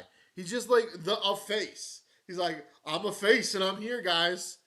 It's like, much, Ed. It's great to be here. It's great to have you in our nation's capital. I always say to everybody, this is a very Rubio should not step aside for JD. Rubio should run for fucking president in an open primary against JD, and I guarantee you Rubio wins. And I'll tell you what, every night this live stream will be a fucking Rubio hard-on fest. From the first day of Iowa all the way through. If Rubio declares, I am Rubio. I am Rubio. 100-0 in the Senate during a Trump era. Come on. Come on. The great negotiator. The great negotiator. Literally turning the art of the deal to life. big group. I can't see any of you because these spotlights are glaring bright. I will say he is more charming, but I'm not going for charming anymore. If I'm going for charming, I'll go for fucking Gavin Newsom. I'm going for legit. He literally is taking the art of the deal and communicating it across the globe. The person who runs these spotlights, Ed, must be a Democrat because I cannot see a single person in that crowd. But I'm told there's about 700 of you out. It's Bush versus Kerry all over again? Absolutely. And we already have it coming. It's already coming down the pipeline, guys. Out there. And so I say to everybody, whether it's a small school group or 700 great firefighters from all across our country, that this is your nation's capital. This is your capital. Your tax dollars built these beautiful monuments and museums, and I know you got a lot of work to do while you're here in Washington, but I hope each and every one of you gets to enjoy this beautiful city, especially as the weather turns really nice here in Washington, D.C. Now, the one bad thing about the weather is when it starts to get warm, you know, as a politician, we're gearing up for political campaign season, and I'm probably as sick of politics as you all are. They always will be. Independents are the deciding factor, and they always will be. They have all these fucking retards on both sides, but then the independents are fighting it out right now. Oh, JD's got a chance. JD's got a chance, guys. We only got 19 in, though. Only 19 in the first 6 minutes. And Newsom still 47%. God damn. Downside, but I hope you enjoy this beautiful spring weather and enjoy your nation's capital while you're here. Anyone need a transfer $1 million? Is that not exactly what this is going to be? As a Republican, I'm ashamed of maggots. It's no longer a party of strong values. Okay, well, calling them maggots, and then also your reference to the Art of the Deal author being bankrupt multiple times. What kind of fucking Republican are you? Are you Republican like your Donald Trump's sister? Is that the kind of Republican you are that only watches Rachel Maddow? Because it seems like that's what your narrative is that you're building a deep narrative of Trump TDS while fucking sitting in here acting like you're an independent. Don't do that. Oh, wait, no, not the independent. That you're, what is this? That you're a Republican. Yeah. As a Republican, I am ashamed of maggots. Okay, well, what part of you is Republican? Because every other comment you've made. Whatever happened to Mike Pence? Is that what we're trying to go? Is that what it was? You were just really trying to defend Mike Pence? You were a staunch old school Republican? Defending Mike Pence? What the fuck is going on here? What the fuck is going on here? Oh no. Just lost our feed. How did that happen? Did I lose our feed though? I hope not. Oh, alright, cool. Studios, fuck. Enter. Whew. Whew. We're good. We're good. That was scary. Like our web browser crashed or something. But I'm here. You guys still hear me? Yeah, you can. Awesome. Alright. Back to it. Back to fucking Mr. Mr. JD Vance. Sorry, guys. That was such a delay there. Talking to the firefighters.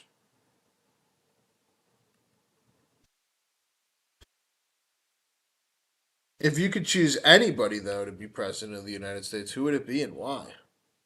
Michael Jackson? Absolutely. The Independent is planning to go full Republican. I mean, at this point, I've been a Republican about 3 fucking election cycles. Do you not pay taxes? Testing 1, 2. Yo, yo. Am I here? I'm here, right?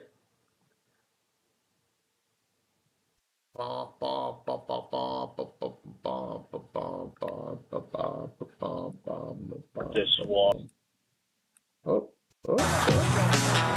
If you are the praying type, and there is no group of people that is harder There we working go. Sorry. and more important for our community than our firefighters. And so thank you all for being here, and thank you for honoring me by inviting me to give you a few remarks today.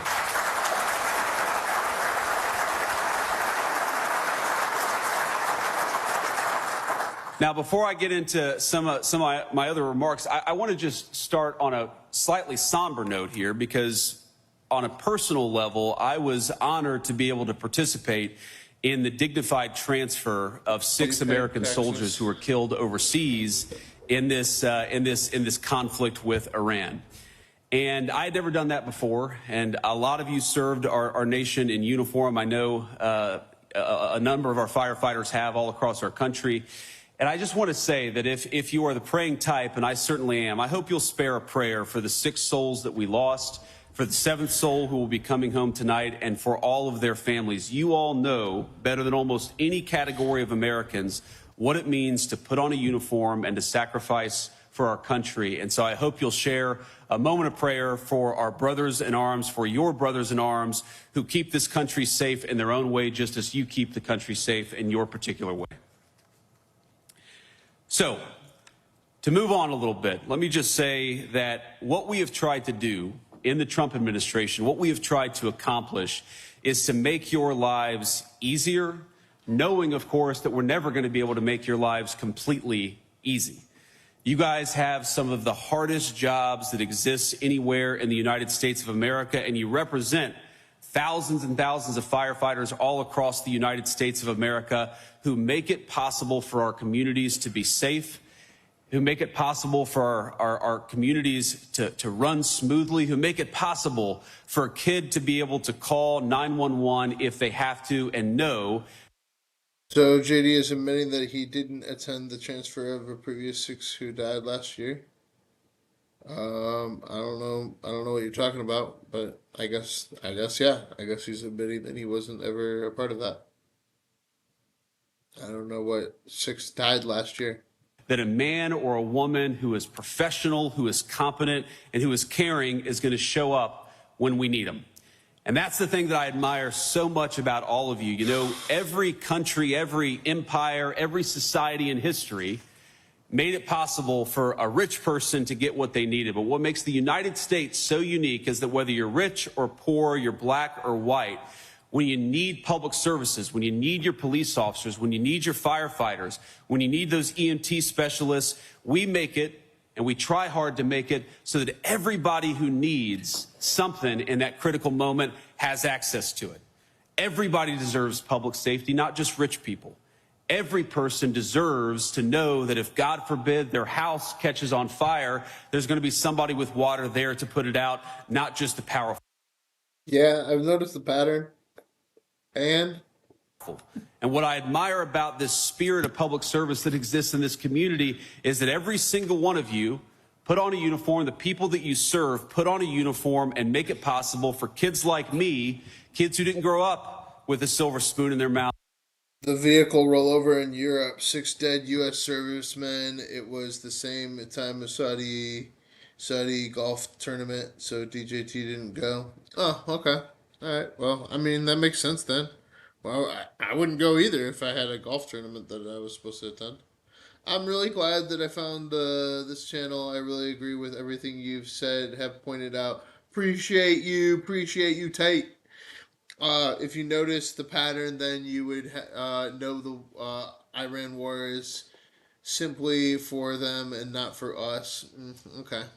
Well, what's for us? We're in it. We're in it, guys. That's the point. We're the minions on the ground. We don't get to make these choices. It's selfish to even think that you're a part of these choices. You're not. You get to choose now. United States of Israel or Iran/China, whatever we're gonna call that one. All conspiracy theories are real, confirmed by Alex Jones. Gotcha. Understood. Now what? Pick one. To have access to that critical public safety and that security in their neighborhoods.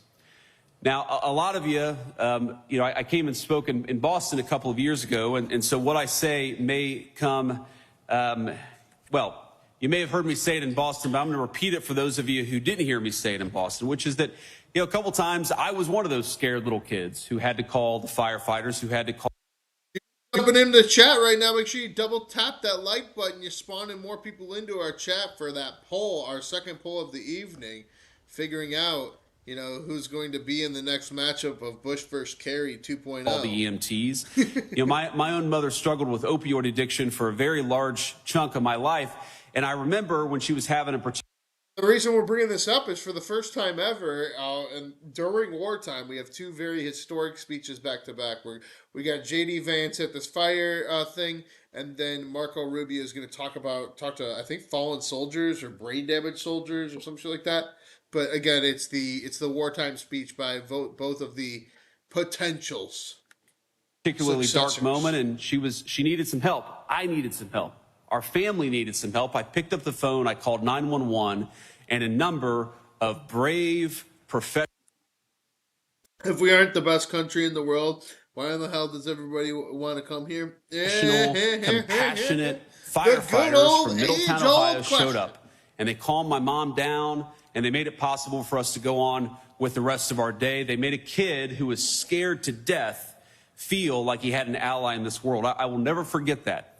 I will never forget also when we had to call 911, it wasn't a firefighter, it was an EMT who came and took my mom to the hospital because she had had a very terrible overdose. And I remember holding her hand, hoping to God that she would be okay, that she would wake up.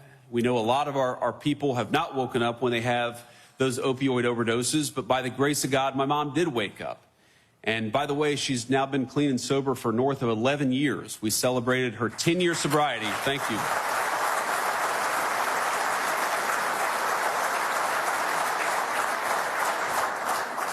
We celebrated her 10 years of sobriety in the West Wing of the White House. What an incredible testament to the American dream that a woman I thought would never live to meet my children is now the best grandmother to those children that they could ever ask for, and we celebrated that sobriety in the People's White House. But that moment, the many moments of second chances that we've gotten with my mom, and I love you, Mom, if you're watching this. She probably is. She watches everything. I don't know why, but she does. But Mom, we would not have gotten that second chance were it not for the firefighters all across our country, for the EMT specialists all across our country who make it possible for second chances again and again and again. What you guys do is not easy, and as you all know, it doesn't always pay as well as it should, but it does give people, millions of Americans all across this nation, a sense that somebody is looking out for them. And that's one of the reasons why I love what you do, why I'm so honored to be here, is because you are the glue that holds so many of American communities together. Absolutely. I talked a little bit about the folks that we lost in Iran, and we're so thankful for their service and so hopeful that nobody else comes home having. So I see a lot of bickering back and forth in the chat about immigration or moving at immigration. So let's just Let's look at the immigration numbers. I asked the top migration and immigration intake in 2024-2025. United States, global leader in total intake, asylum applicants, the foreign-born population exceeds 51 million, over 15% of the entire population. Canada sustains a record 500,000. UK and Germany, the top European destinations for both economic migrants and asylum seekers. Both countries experience. Well, give me numbers, motherfucker. Give me top 10 by numbers. What, are you going to lie about it or something too? Some folks need to read Arguing lost with their Idiots. life, but I think there's a... All right, here we go. Number 10, Italy, 6.9 million. Number 9, Australia, 7.1 million. Number 8, UAE, 8.7 million, including a lot of Americans, to be honest, on that one. Canada, 8.8 million. Probably a lot of Americans on that one as well.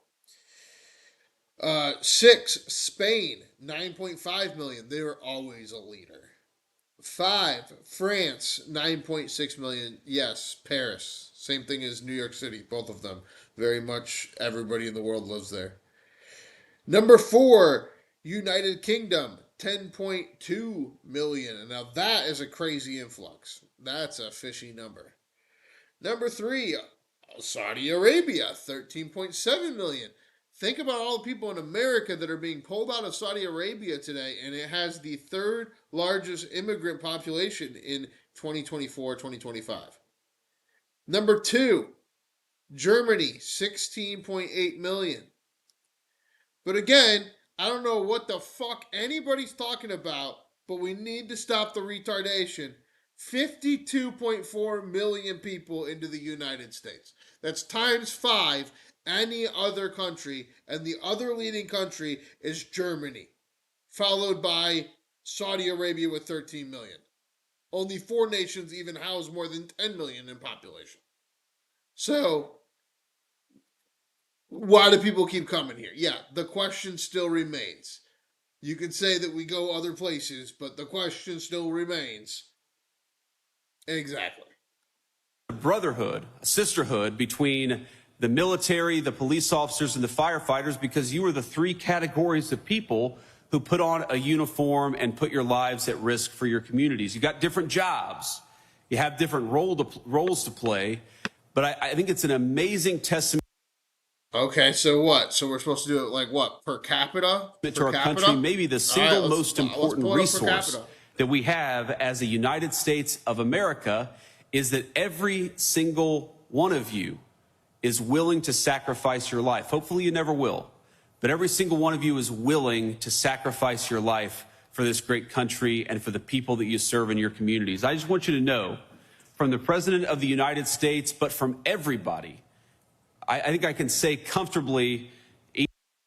Oh, okay. Here's the interesting thing, guys.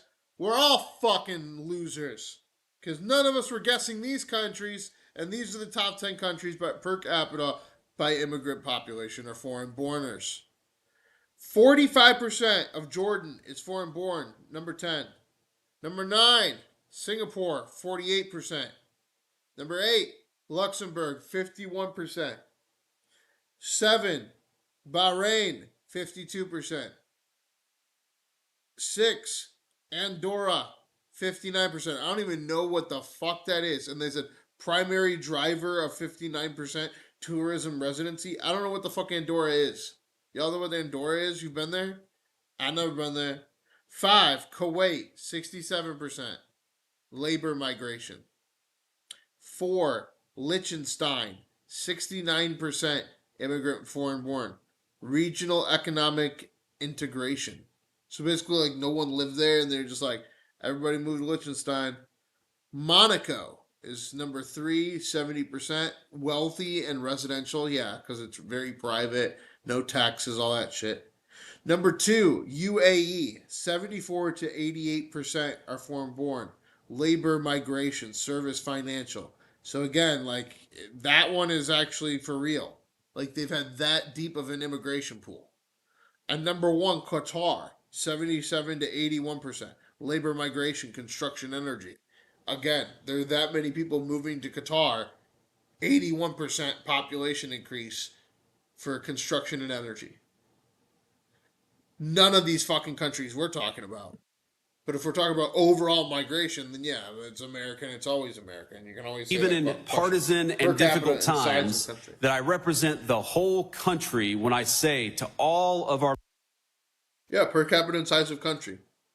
The Gulf countries don't give permanent citizenship to immigrants, but Europe, Canada, U.S., Australia does. Do you see why it's higher? I'm not seeing what you're saying there. You're saying that because it's easier for people to like move and like live impermanently in the Gulf countries are more based than we are. Members of the International Association of Firefighters. Firefighters, we are thankful to you. We are proud of you. We love you, and we're going to do everything that we can to support you. We love you. First wartime speech. We love our firefighters. We love you.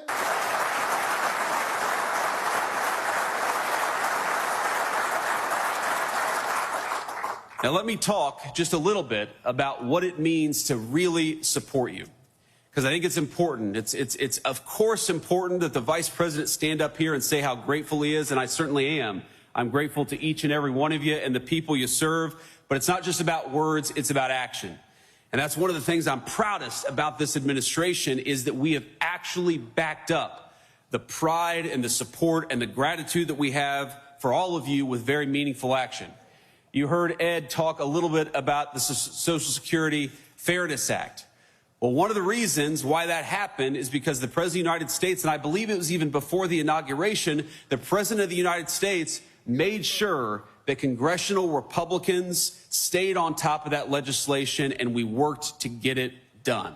That happened because of presidential leadership.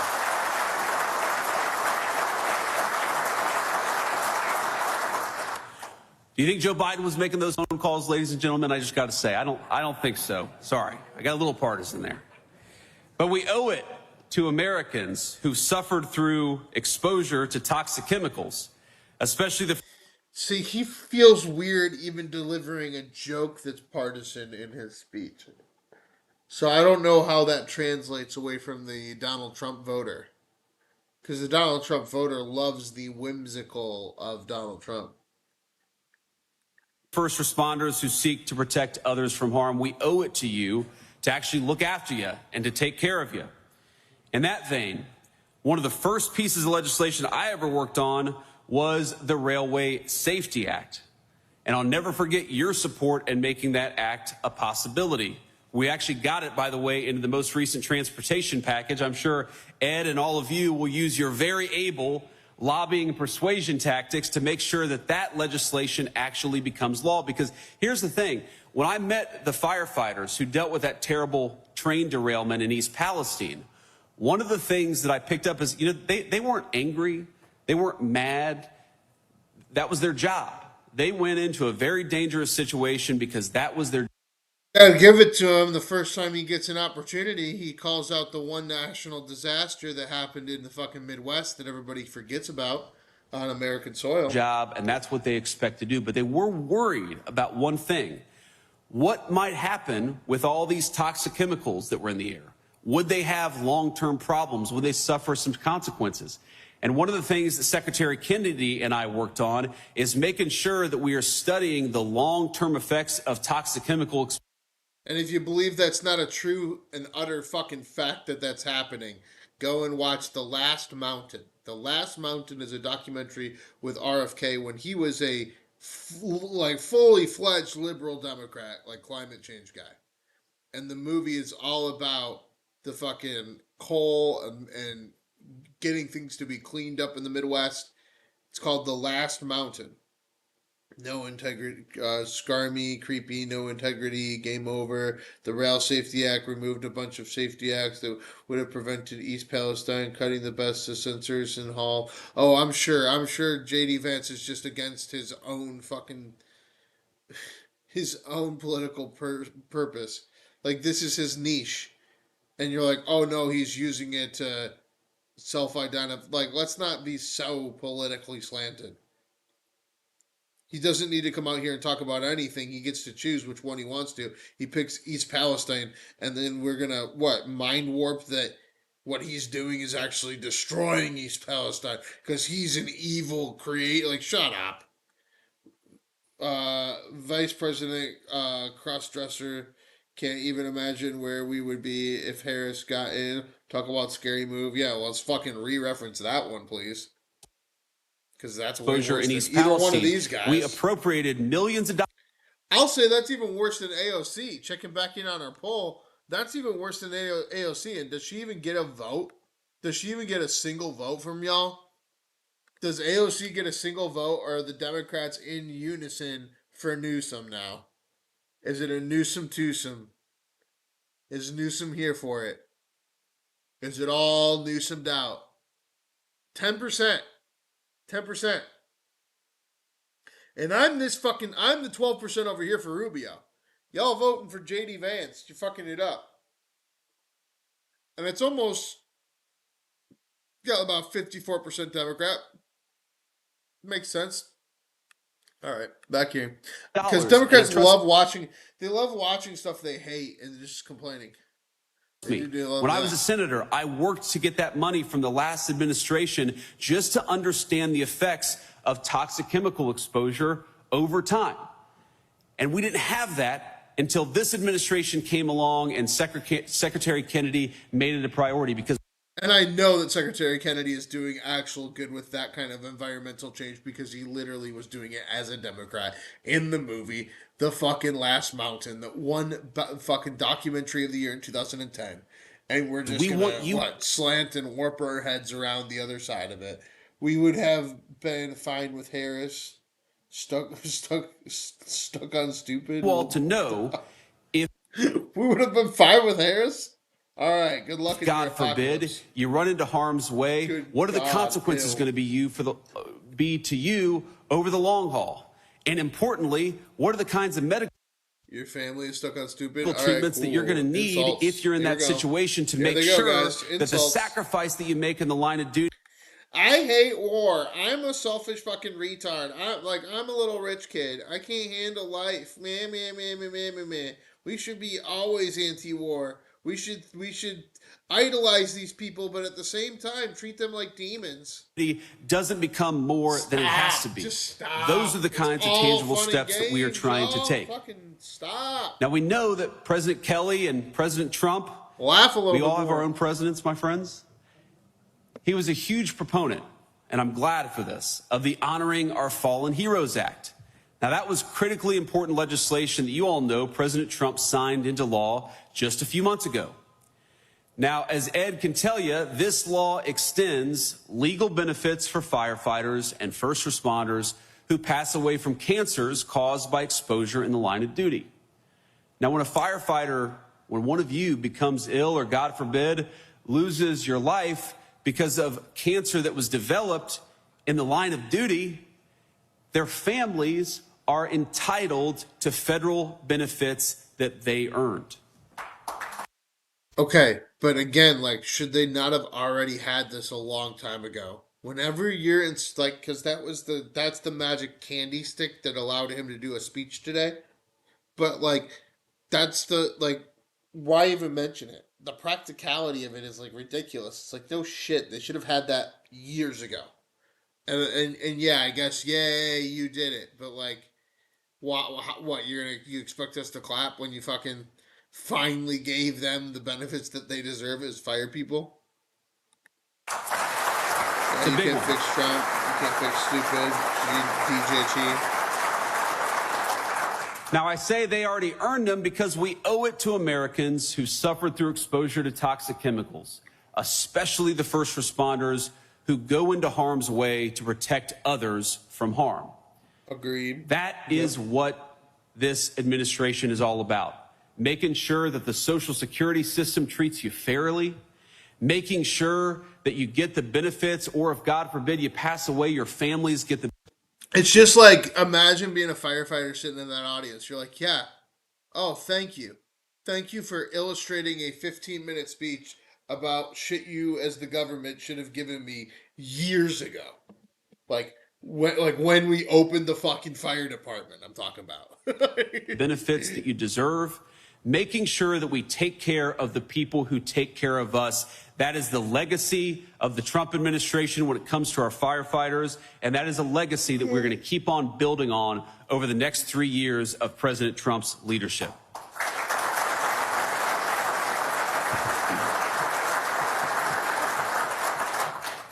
Now, I want to close with a very simple point. This is an administration that is fighting first and foremost for working men and women. I talked about that a little bit at the beginning. We're especially fighting for working men and women who serve the public interest, and that's what all of you do. You know, when I was a little kid, I wanted to be a United States Marine. Some kids want to be doctors. Other kids want to be teachers. Some want to be astronauts, but it's, as you know, a lot of little kids all across our country, they want to be firefighters. That's a great testament to the work that you do every single day. I guess my point here is that every kid in our country has dreams, and those dreams come in many shapes and sizes. And what I want most of all is for your service and your sacrifice to be rewarded by all of us living in a country where you don't have to be rich or lucky to obtain the American dream. You just got to have a little grit, a little determination, and a lot of hard work. I want all of us, your kids and mine, to live in safe neighborhoods. I want us to send our kids to good 10 hours a day, you motherfucker. Schools. I want our families to not have to live paycheck to paycheck. Hi, John Wells. And that's why our administration is fighting for all the policies that we've been fighting for, from the low crime to reversing the inflation of the Biden years, because we want every single person in our community to be able to live a good life. What is the work of all of you, of our firefighters and our EMTs, if it's not to ensure that every kid has an opportunity to live in safety and security? You do your part every single day, and I'm proud of you for it. But that means that we've got to honor your service by doing our part here in Washington, D.C. Okay. That's a better rebel if to go that way. I don't like firefighters. My sister died in a house fire because firemen in a fire truck refused to run over a locked gate and sat and watched the house burn at the gate. I mean, that's a pretty crazy thing to like lump into all firefighters, but yeah, I'm sorry that happened to your sister, and that's crazy. Like, that's crazy. That happens like all the fucking time, and then you can't ever even sue them or do anything. Like, people just not knowing how to do their fucking jobs. But you got to be thankful for the ones that do, because thank God for all the ones that do break into a house and do save people, you know? It's not all. So let me just say that all of you I would say I hate all pussy firefighters like those guys. Deserve to live in this great country, and all of us in this administration are proud to stand shoulder to shoulder with you as we rebuild the United States of America. I want you to be proud in your country, because I know that your country and your president are very, very proud. JD Vance is authentic enough to understand how inauthentic the end of his speech is coming off here. Proud of you, and we're grateful to you. That's what I will give him. Thanks, everybody, and God bless you. Not great. He was given the candy, but the candy actually bit him in the ass. So wasn't great for Mr. JD Vance. Now on to Mr. Rubio. Can Mr. Rubio do any better? Who's gonna win? Gavin Newsom, 42% right now, guys. 42% right now. Is Gavin Newsom going to be the next president of the United States of America? If nobody gets 50%, we will do a runoff. But right now to Rubio. Double tap that like button. Make sure you're spawning people in to get into that poll. Let's check in on Mr. Rubio. Wrongful detainee day. That's what he's getting. They're all getting their fucking wartime speech candy. Everybody's being handed their wartime speech candy. They cut the VA budget. They even put in 3 unit busters in Trump's first term. I mean, again, but it's not like villainize one side over the other. It's like fuck the fucking government, and they do stuff like this. They do fuck people, and like even when it's known, they just kind of let it keep happening. Let them keep getting fucked.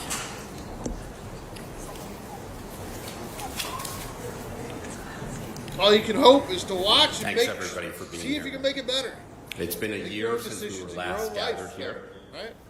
and I think we've made some progress. The President of the United States has made it very clear. Holding Americans is a liability. We're working to change the feeling that it is okay to have hostages, to make it clear that we are going to bring every single American home. Well, this is a different type of rhetoric than Mr. Joe Biden. I will say that. Their strategy. It seems like they put out Mr. Kevorkian over here to eat us into believing in getting our hostages And we've made home. progress. We brought 175 people home. Oh, Over yeah. 100 Americans. There you go. For each child that we've murdered, we've brought somebody home. There you go. Others, allies in Israel. Are you ready to see how many times we need to hear short-term pain for long-term gain over the next few months? Yeah, sure. And how many times are we going to hear, I haven't heard, there was no plan. I have heard no plan. This is a forever war. I have heard no plan. It goes both ways, but I do agree with you. Other places. I see some of you here in the room tonight. And meanwhile, all 100 of them don't vote for insider trading while standing up and saying that they will vote for insider trading. And all 100 of them do profit from the war, and then they say their little fucking blue or red speech. But we're not going to stop. We're not going to stop until all Americans are home.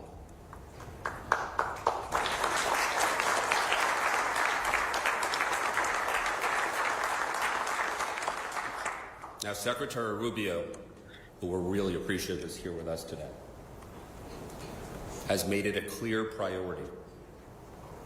In fact, he let Iran know that they are a state sponsor of wrongful detention.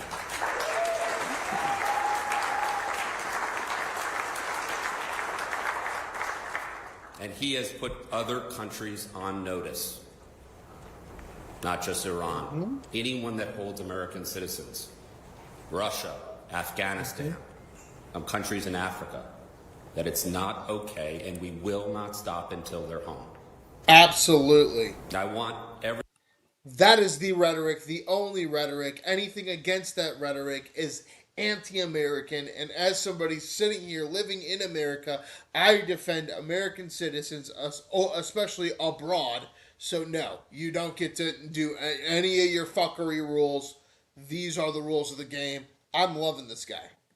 Everybody to know our success is driven by a number of things. First and foremost, it's driven by the... What if they're both terrorists? Iran is not the terrorist, Israel is. What if they're both the terrorists? What if this is the fucking Spider-Man meme, guys? What if they're all the enemy? President of the United States, President Trump's vision to get to peace through strength. And that is why we're succeeding, not only on the hostage side, but it's why he's succeeding broadly. The second thing is a group of people, the FBI, state, our National Security Council, that are committed to bringing people home. And these are people that I am privileged to work with because they risk their lives. Some people don't know they're behind the scenes. But I know how much they make a difference. And I know and I see when President Trump unleashes talent, what we can do, how many people we can bring home. So I'd like to introduce you to our Deputy Director at the FBI, Deputy Director Christopher Rea, who's been a huge partner with us, BIHA, with state, in bringing people home. So thank you.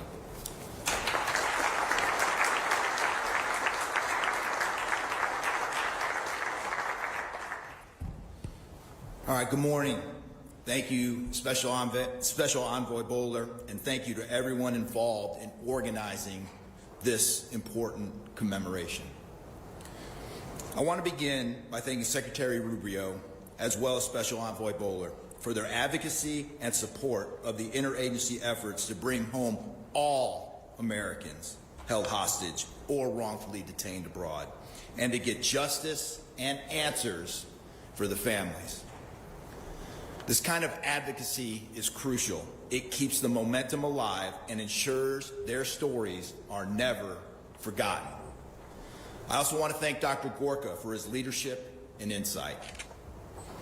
Over the years, the FBI's and the Hostage Recovery Fusion Cell have worked to secure the recovery of many Americans held hostage. But the case of Bob Levinson hits especially close to home. For nearly my entire career, we have been searching for Bob.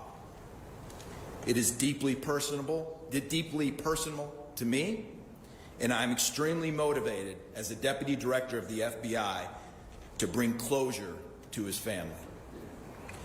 As most of you know, Bob spent nearly 3 decades in service to our nation, including 22 years as an FBI special agent. How we doing? He was one of ours. Our evidence suggests that Bob died in captivity in Iran, and he is the longest held. Y'all, I'll say it again. I said it 1,000 times. If you're focused on religion with this war, you're focused on the wrong thing. You are part of the PSYOP. All religious fronts are PSYOPs on this thing. This is about geopolitical events with countries that are completely separate. These are state powers. And to theorize that they are run by religions is completely fucking insane in 2025. Or 2026, to be frank. In my opinion. In U.S. history. Today, unfortunately, marks 19 years since his abduction. And tomorrow, the Levinson family should have been celebrating Bob's 78th birthday. The urgency to uncover the facts of Bob's disappearance has never been greater. It would be deeply troubling to reach the 20-year mark without knowing what happened to him. The Levinson family's courage and advocacy have helped fuel years of tireless work by the FBI, the Hostage Recovery Fusion Cell, and our interagency partners who continue to develop new leads and intelligence with the hope of resolving the case before Bob's next birthday. Last year, as most of you saw, we released... Remember, if you're just joining us, make sure you double tap that screen, hit that like button. You spawn in people that are just like you to get into that poll. Funk you and dunk Trump. And how bless our soldiers abroad. How bless our soldiers seeking abroad. Information on those we believe responsible for his kidnapping, detention, and probable death. We have kept this story front and center, and we will never stop. Additionally, we've shared a list of those involved in this crime with our interagency and foreign partners so they can pursue justice if the opportunity arises. I'm deeply grateful to our agents, our employees, our investigative teams, and all the agency partners who have worked so hard to try to bring Bob home. They have not wavered in their pursuit of answers, and they continue to push forward every day. Yep. They are fighting not only for Bob and his family, but for the many, far too many, other families facing the same unimaginable circumstances. We will not back down. We will never abandon our own. Our mission is clear. Bring our citizens home and ensure those responsible face American justice. Thank you.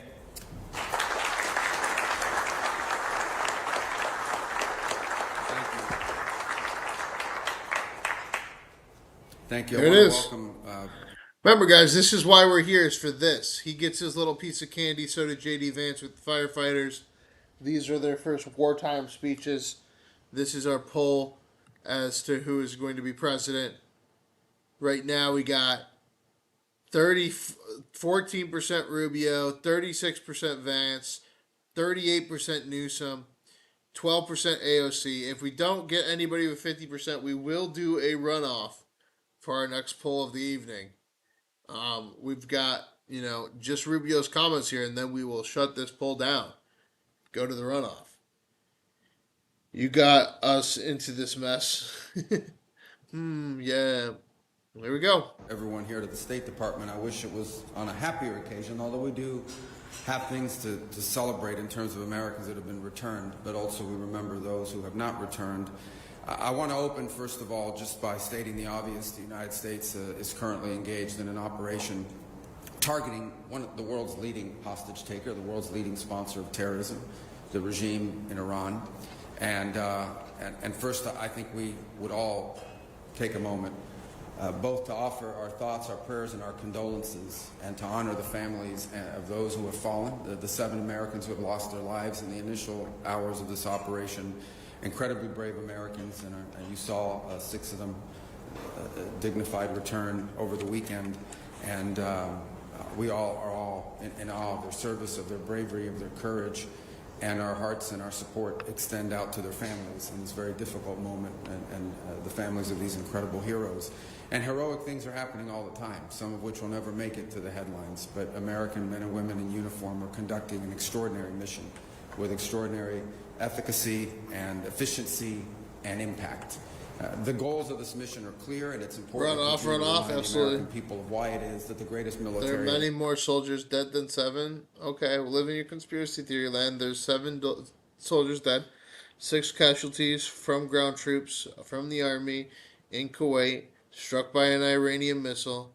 Then 1 that has now been determined dead today from Saudi Arabia. None were ground troops in Iran. There are 7 casualties now in the Iranian war from American soldiers. History of the world is engaged in this operation. It is to destroy the ability of this regime to launch missiles, both by destroying their missiles and their launchers, destroy the factories that make these missiles, and destroy their navy. I think we are all seeing right now the threat that this clerical regime poses to the region and to the world. They are trying to hold the world hostage. They are attacking their neighbors. They are attacking neighboring countries, their energy infrastructure, their civilian population. They're attacking embassies. This is a terrorist government. This is a terroristic regime. And we are seeing them conduct terrorism using nation-state elements, using weapons like missiles and one-way attack drones. And the objective of this mission is to destroy their ability to continue to do that. And we are well on our... You guys really voting for J.D. Vance over this guy. You guys are all duped. J.D. Vance looks like shit compared to this man. To achieving that objective every single day with overwhelming force, with overwhelming precision. The military, the United States military, the men and women in uniform are conducting an extraordinary operation. There are not a lot of cameras down there covering what they're doing, as opposed to some of the other images that you may see from some of the cities and capitals nearby. But I want everyone to know your military is getting the job done, and every single day, this regime in Iran has less missiles, has less launchers, their factories work less, and their navy is being eviscerated. And the world is going to be a safer and a better place when this mission is accomplished. And we... Technically full shit. Now, we are here today, obviously, on something that touches right on Iran, but I think, unfortunately, it's not just limited to Iran. And we're here on the 3rd U.S. Hostage and Wrongful Detainee Day, and it's a day that exists because families and loved ones refuse to let their loved ones be forgotten. We have this day to celebrate those who returned, to honor those who perished in captivity, and commit to returning those who are still in detention and holding also the perpetrators of this accountable. Last year marked 10 years of what they call SPIHA, and the Hostage Recovery Fusion Cell. These were entities that were created with a specific mission of bringing Americans who were justly detained, bringing them home. And because of this mission, because the heart of this mission really can be captured in one word, and that one word is homecoming, reuniting people. No, he's not ready. JD is publicly more ready. He needs to, like, it's not the, like, he's good at communicating with the press, almost better than JD Vance, but he's not ready for the speech format. He's not ready to, like, take the speech in and deliver it properly. It's fumbling. To their loved ones. 4 years ago, 50-plus families. Yeah, Little Marco Campaign created the flag that flies here today. It's a symbol of solidarity. It's a symbol of resolve. It's flown in honor of Americans brought home over the past 3 years, and the Americans yet to be brought home to their families. And many of the families and of the returnees and the advocates who made those moments possible are with us here today. And we want to thank you for your advocacy, for never allowing us or anyone to forget of those Americans that are unjustly detained. And we're especially grateful to those who themselves were detained. You know, it would be perfectly understandable if you decided, I'm back home, I'm going to go on with the rest of my life. Your willingness to step forward, to tell your stories, and to ensure that other Americans who are similarly situated to where you once were are not forgotten. We're truly grateful. Your persistence, your courage, your love for your family members continues to drive this effort. Look at this. In days like today. Reading it off. Oh, God, will it end? Nobody. You got 10 more minutes left. 9 minutes left now, bud. March 9th marks the day that Robert Levinson went missing in Iraq. Win JD. Win JD. I was also very involved in as a United States Senator, dating back to my very first day in the Senate. In fact, one of the first meetings I had, and to this I credit my former colleague, Senator Bill Nelson of Florida, introduced me to this case as soon as I got elected. And because of Mr. Levinson's ties to Florida. And we remained on that case throughout my career in the United States Senate, and it's one we will not forget. It's indicative of two things: the fact that Americans are taken all over the world, but it is particularly a reminder of the nature of the regime that we're dealing with in Tehran. They're not ready. We're honored to have his sons here today, Dan and Doug, with us. Thank you for being here. We appreciate you very much.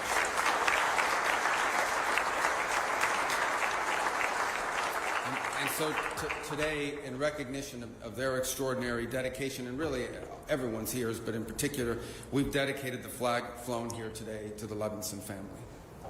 And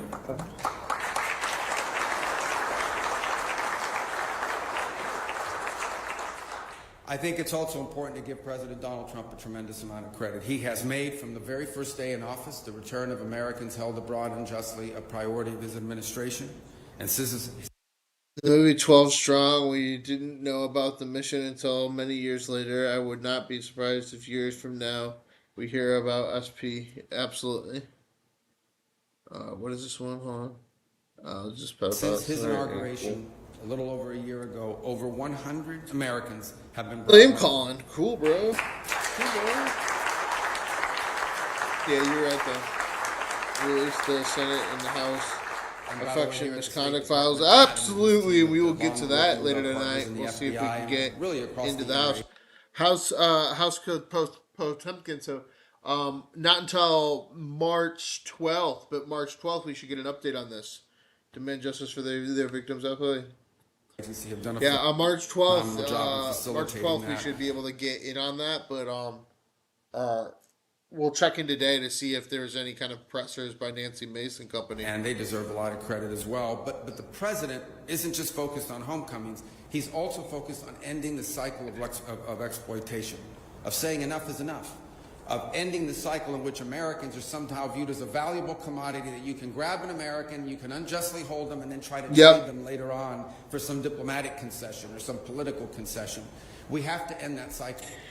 Yep, we got to just kill our hostages, right? Is that what you're getting at? We have to make sure that Americans are no longer viewed as targets of opportunity around the world, and people and nation states and terroristic regimes like the one in Iran know that there are consequences for doing that. And that's why we established the states. Would vote for Rubio? I'm still Team Rubio over Team JD Vance, but JD Vance definitely won the speech out today. Wartime speech goes to JD. Designation. In essence, Mark Kelly and Pete B. Yeah, that's the thing too. You got that shit going on as well. To their benefit and to our detriment. They view Americans as a commodity that they can grab onto and then trade in the future. That cycle has to stop, and that's why this designation now exists. And that's why, we're the first, I believe, country we designated right under this authority on February 27th was this clerical terroristic regime in Iran. Because when it comes to hostage taking, there has been no worse offender in the world than the clerical regime in Tehran. They are the worst offenders in the world of terrorism, and they are the worst offenders in the world of hostage taking from their very early days. And so they were our first designation. They were founded, unfortunately, on an assault on the brave men and women of our foreign and civil service that were located there in Tehran. And the message is going to be very clear. The United States will not tolerate hostage diplomacy. They're not going to tolerate, we're going to continue to hold that regime accountable, and all other regimes that engage in this accountable for these practices. So, in closing, let me just say, today we honor those who are still waiting. It celebrates those who returned, and it remembers those whose homecoming came. Yeah, he's like rushing through the speech. But our mission, even as we remember and honor those from the past, our mission is forward-looking. We believe in homecomings. We work. I don't know, man. Like, if you're looking at speeches, like, JD was ready. JD was ready. JD even humbled himself when he realized that, like, he was trying to do, like, jokes, and he was like, I'm gonna be partisan for a second here. Marco, like, did well with the, like, Trump praise, but the rest of this fucking thing, he's fumbling through this speech, like, reading it off the fucking script. Homecomings. And he is a brilliant person, but he's not until every single presidential, I would say, American is brought home. Thank you. It might be like a Dukakis situation, guys, where it's just never going to happen. Always West public tax money, Congress, government, all members, please stop West public tax money. Always help U.S. government. Yeah, okay, just say it once, bro.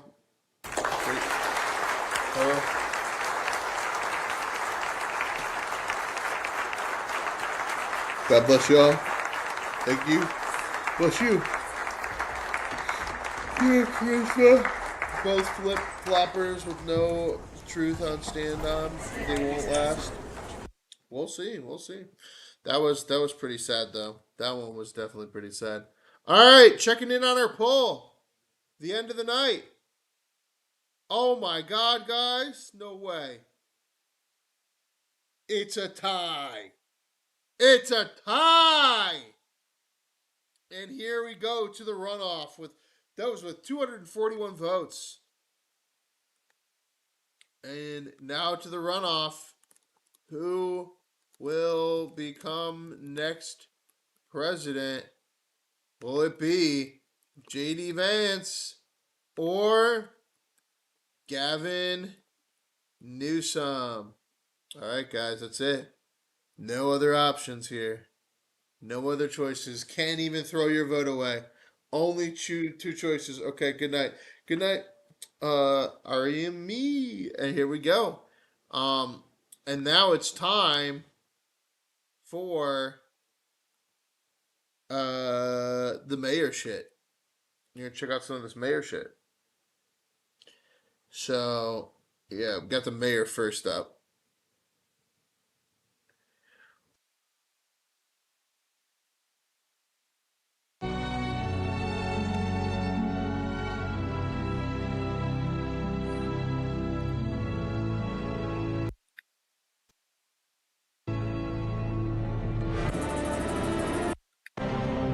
Well, they give me the wrong thing?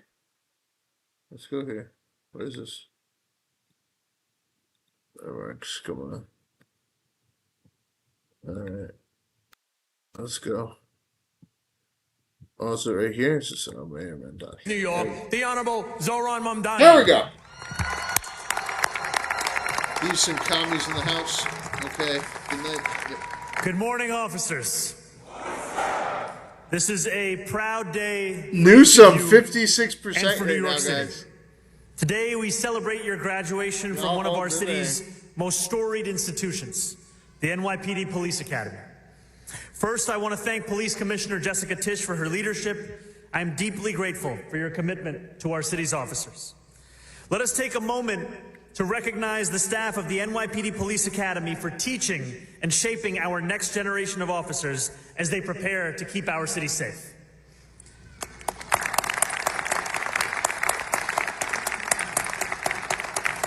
I would also like to thank the family members present today, the parents, grandparents, siblings, spouses, thank you for that like. kids, Hit the aunts, like uncles, button. and so many more who supported each officer through their training. I know that it wasn't easy, and I also know that no one gets to graduation day alone.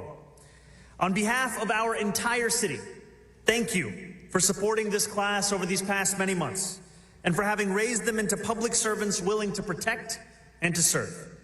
Most of all, thank you to each and every graduate that is here with us today. There are more than 960 of you from all 5 boroughs and from more than 40 countries.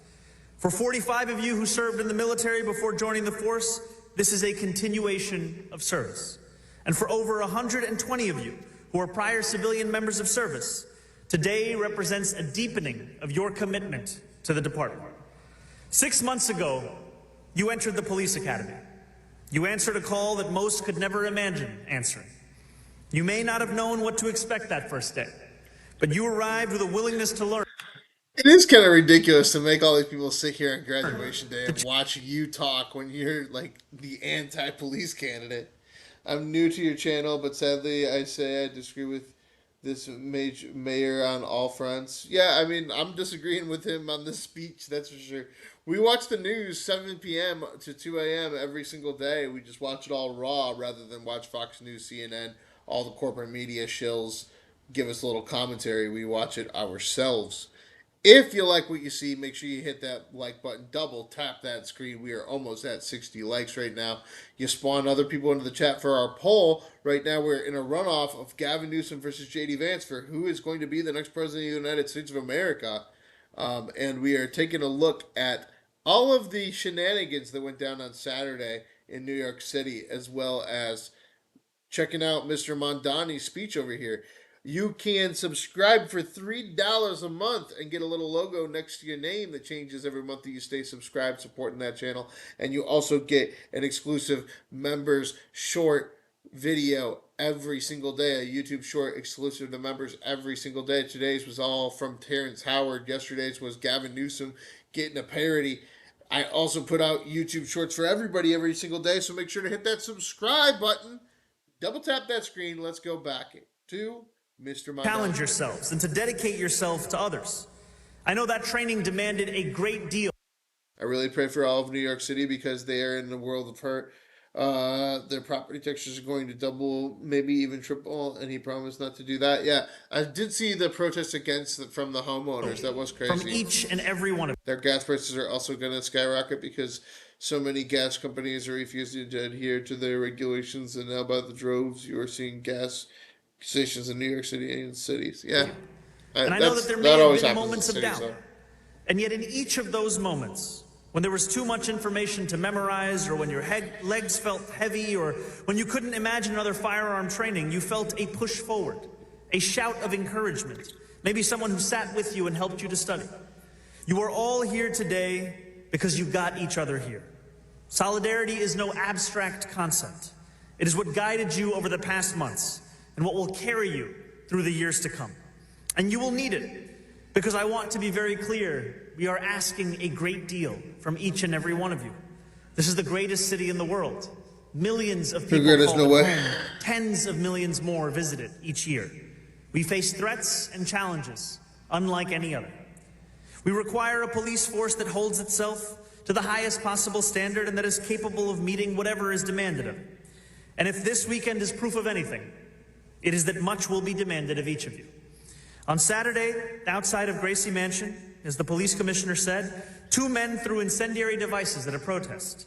As New Yorkers ran from the danger, NYPD officers ran towards it. Other NYPD officers diffused it. No one is injured today. No dinner table has an empty seat today. And that is thanks to the work of the NYPD. My sincere hope... You dumbass. This dumbass pauses for all these stupid remarks, but then he finally says something smart and that everybody wants to cheer for because it's a fucking graduation, and he almost rides over it. Yes, give a pause for them to clap for the people that defused the fucking bomb, guys. My sincere hope is that none of you ever face a moment like that one. But if you do, that could have I been stand crazy. before you with full confidence that each of you have not just the training, but also the courage.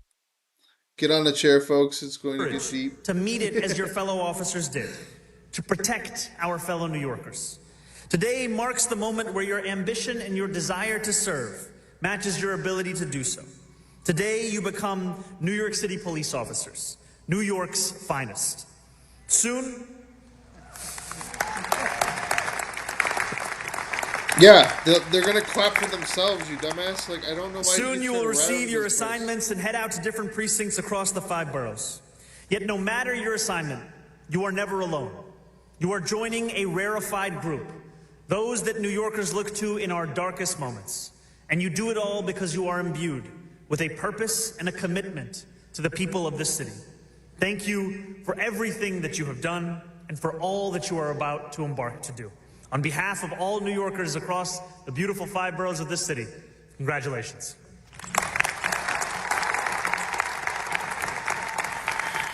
All right, I think that's it. Yeah, from him.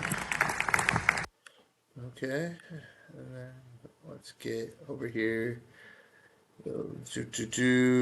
Now, there's some more stuff on the New York front, I believe. New York police make public safety announcement.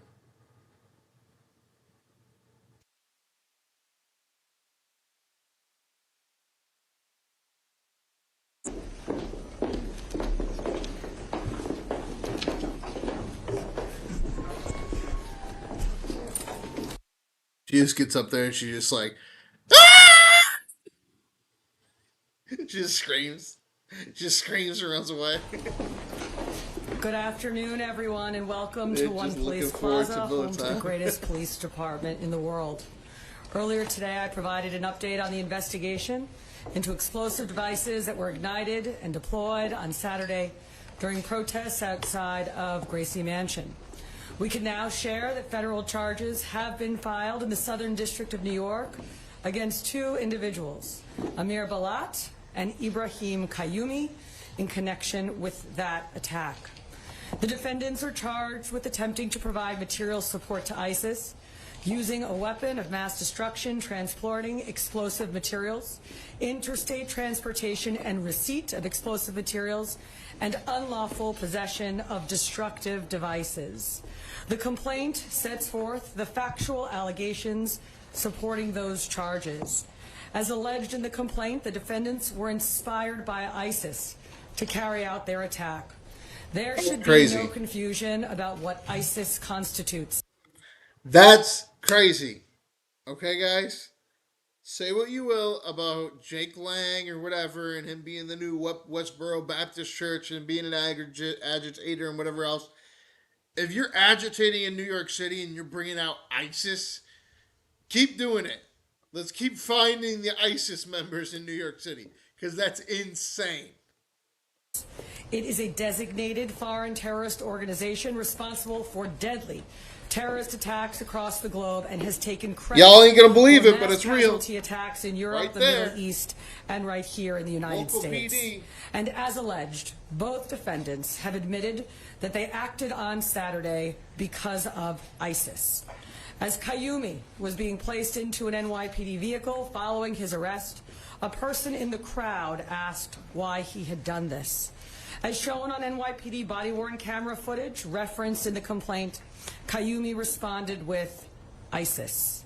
And at the precinct, after being advised of his Miranda rights and waiving those rights, Qayyumi said in recorded post-arrest statements that he had watched ISIS propaganda on his phone and that his actions that day were partly inspired by ISIS.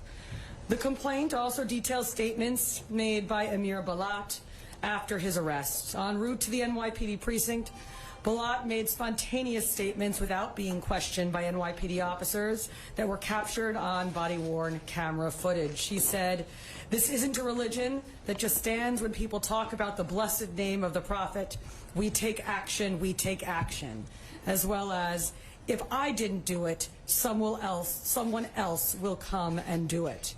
And later, after waiving his rights, he requested paper and wrote a message declaring in part, "I pledge my allegiance to the Islamic State. Die in your rage, you kuffar." Now, die in your rage is a commonly known ISIS slogan, and kufar is an Arabic term that refers to non-believers.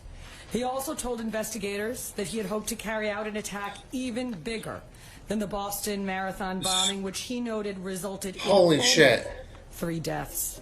These statements, as set crazy. forth in the complaint, make clear that this was not random violence. This was a planned attack motivated by extremist ideology and inspired by a violent foreign terrorist organization. The complaint alleges not only why the defendants acted, but how. Preliminary testing has determined that one of the devices contained triacetone triperoxide, or TATP, also commonly referred to as Mother of Satan, a highly volatile explosive that has been used in multiple terrorist attacks over the last decade. As we have previously discussed, the NYPD identified a vehicle yesterday. It doesn't help your case, though, lady, wearing a fucking Jewish piece around your neck. Maybe leave that at home when you're saying this thing, because like there are conspiracy theorists that would point out that, you know, oh, this aligns with the opposite side, so of course she's going to say that it's a Muslim that did it and that he was terrorist. I believe them still because it's a local police department, but that does differentiate your case, especially with everything going on in world events right now.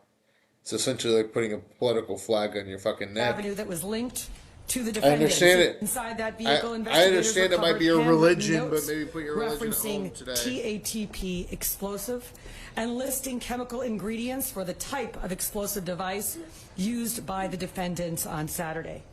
Make no mistake, what happened this weekend was incredibly dangerous, and the ongoing investigation will be exhaustive. From the first moments of that investigation, the NYPD has been working seamlessly with our federal partners, many of whom have joined us here. In particular, the FBI's Joint Terrorism Task Force, which includes NYPD detectives, working alongside federal agents. They have been at the center of this investigation. Members of the FBI and the Joint Terrorism Task Force, including NYPD task force officers, have executed search warrants at Kayumi and Balat's residences in Pennsylvania. Another important note, the 2 defendants arrived in New York City roughly 1 hour before they were arrested. According to our investigation, they crossed the George Washington Bridge with a license plate reader ping at 11:36 a.m. on Saturday, parked in front of 48 East End Avenue between 81st and 82nd Streets at 12:05 p.m., and walked to the protest. They ignited and threw the devices at approximately 12:15 p.m. and were immediately arrested thereafter. I want to thank our great United States Attorney Jay Clayton for his extraordinary partnership, as well as the prosecutors from SDNY for everything that they do, especially for their work on this investigation and their forthcoming prosecution.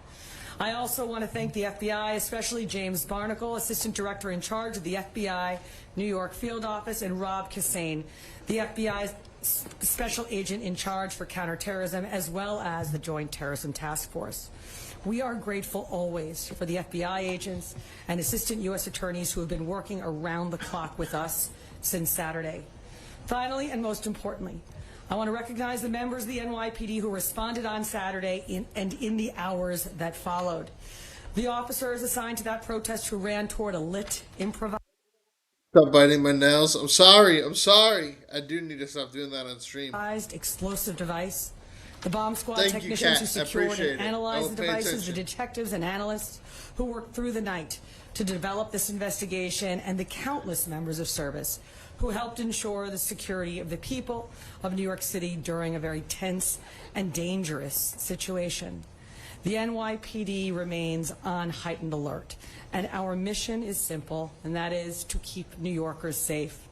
That responsibility belongs to the nearly 35,000 Christians members don't hide the cross. who stand watch over this city and who are prepared to respond whenever and wherever danger appears. On Saturday, exactly, you shouldn't hide your religion, and I understand that from a theological, like, religious perspective. But again, like, if you are the attorney general or the police chief, it's just like you don't think about the optics. Like, you don't think like maybe the optics are better if I don't wear it. I don't know. We saw that commitment in That's all I'm action. saying. Thank Not you. that she Now I doesn't will turn it deserve to over wear to it our or should United wear it. States Attorney, Jay Clayton.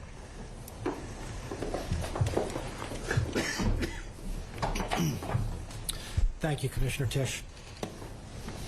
I'm very proud to be here today with Commissioner Tisch and Director Barnacle, representing this joint effort to keep our city safe. And I'm going to pick up where the Commissioner left off. I watched the video of New York Police Department officers running to the danger, knowing that these might be explosive devices, knowing that they might explode.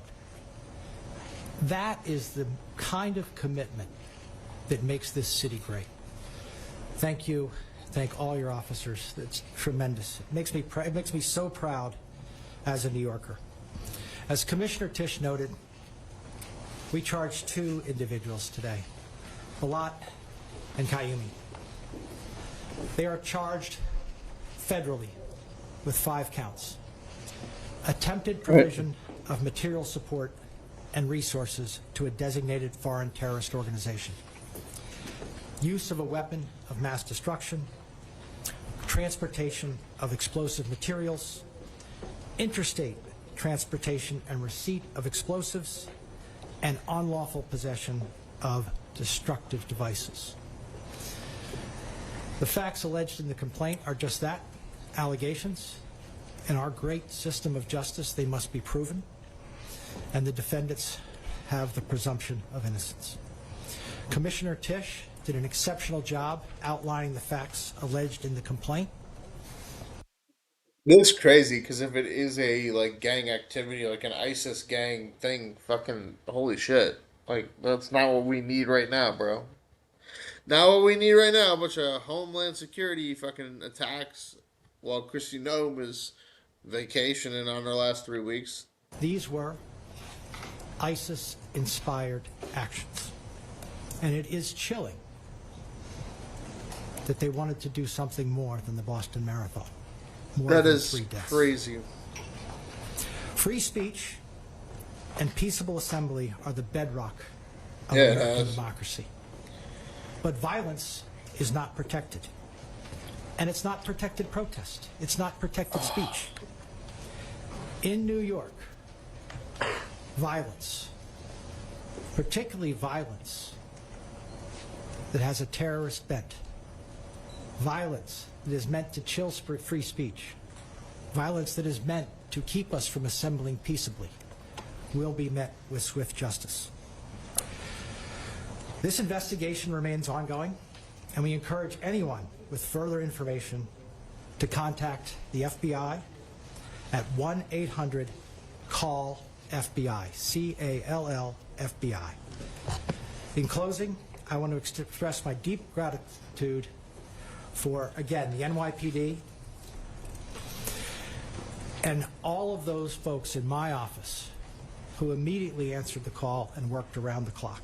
In particular, the heads of our National Security and International Narcotics Unit, Eleanor Tarlow and Jason Richmond, and our line U.S. attorneys, who I don't think have slept, which is why we are here so quickly, Jonathan Bodonsky. It's just concerning to have a literal terrorist attack by ISIS in Manhattan this week. Like, you got to think about that. We already had one in Austin. Now you have one in Texas. Whether they're crazies or not, it's pretty crazy development over the last week. And Jane Shum. Thank you all very much. Who else is plotting what? You know what I mean? If they're getting these off the ground. I'll now turn it over to Director Barnacle.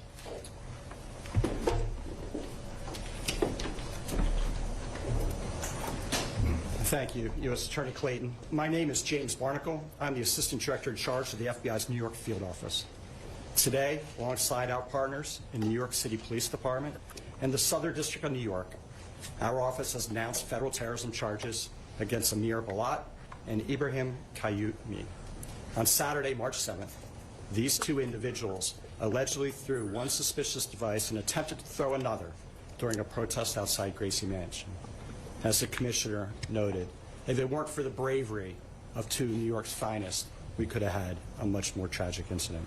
We waited in lines for 5 hours to get March gas. 8th, a third device was recovered from a vehicle Yeah, in the 70s, on it was East End crazy. Avenue. Upon careful analysis by NYPD bomb techs and FBI Special Agent bomb technicians, it was determined these items were improvised explosive devices, IEDs, designed to inflict serious injury and death to those in the vicinity of the intended blast zone. Both subjects have stated they were inspired by ISIS, a designated terrorist organization, to conduct this attack. Balat and Qayoumi sought to incite fear and mass suffering through this alleged attempted terror attack in the backyard of an elected city official. This weekend was just another example of the elevated threat environment we're currently living in. Let me be clear. The FBI will not tolerate those who use violence against targets in New York City to broadcast their terroristic ideologies. This would not have been possible. The outcome we're talking about today would not have been possible without the FBI's New York Joint Terrorism Task Force, led by Special Agent in Charge Rob Hussein. Our Special Agent bomb technicians, as well as our partners at the NYPD and the Southern District of New York. I would like to thank Commissioner Jessica Tisch for your department's unwavering partnership, and especially for the bravery of your officers who ran towards danger to protect this city and our residents. Thank you, U.S. Attorney Clayton, for your team's determination to bring weighty criminal charges against these defendants and hold them accountable for the reprehensible actions from this past weekend. Additionally, I'd like to extend my appreciation to the Customs and Border Protection, the Port Authority Police Department, the New York State Police, Homeland Security Investigations, as well as the FBI divisions in Newark, New Jersey, and Philadelphia, Pennsylvania. Those offices assisted us throughout the weekend. The collective efforts across all these agencies, including those who could not join us today, thwarted a potentially devastating day in this city. Rest assured, the FBI and the New York City Police Department remain at the ready to defend the homeland against anyone seeking to harm our community. We're continuing to chase down all leads and tips in this ongoing investigation. As U.S. Attorney mentioned, anyone that has tips out there, we encourage you to call the FBI at 1-800-CALL-FBI, or you can submit your tips online at fbi.gov. Thank you. I'll turn it over to the Commissioner for any questions. All right, so we will now take any questions. Here we go. Topic only, please. We will do our best to answer, but as I mentioned at the earlier press conference today, we may be limited in some of the things we can say because we don't want to say anything that will in any way make these fine prosecutors' work more difficult. Thank you, Commissioner. Again, we do on-topic questions. We'll go to Gloria first. Thank you very much. I hear what you said about what the individuals stated regarding ISIS, but do you have any information yet about whether they were self-radicalized or actually recruited by ISIS? And is there anything you can say about whether they were targeting anything or any person specifically? The mayor said earlier today that it was known this protest was going to take place for about a My cat's breath smells like cat food. week. Wow. So did they come here specifically to target that group, or were they targeting the mayor, any other group? So we're not going to be able to answer the first question at this time for the reasons I stated earlier. It is clear. Oh, so they can't explain whether they were self-radicalized or not. That they showed up in front of Gracie Mansion for their planned counter-protest in response to the original protest that was planned by a Jake Lang affiliated group. So your name and outlet. Wait, so they created the counter-protest? These are the people that were running the protest, guys. So when your mainstream media sources tell you what they're going to tell you, remember this. Oh my God, that's crazy. These people literally created a terrorist event thinking they were going to be able to blow up a bunch of people. Thought they'd be able to kill everybody. We don't know if they were self-radicalized or not, but they pretty much created a counter-protest to Jake Lang at Gracie Mansion. Not to fight Jake Lang, but to draw people in so that they could have a bomb blow up the place. Mouse. Bloomberg News. Both of these suspects have extensive Middle East travel histories, which may... Holy shit, there you go. Not self-radicalized. Not self-radicalized. Holy shit. Be inconsequential. They both are Middle Eastern. How are you squaring that with this attack? And then secondly, can you just talk about the nature? These are two young men, not even 21, and the nature of radicalization reaching young people. So on the first part of your question, we're not able to answer that at this time, although, of course, as part of our investigation, we are aware of international travel. And I'm going to ask Rebecca Weiner, our Deputy Commissioner of Intel and Counterterrorism, to talk about radicalization of youth. Thank you.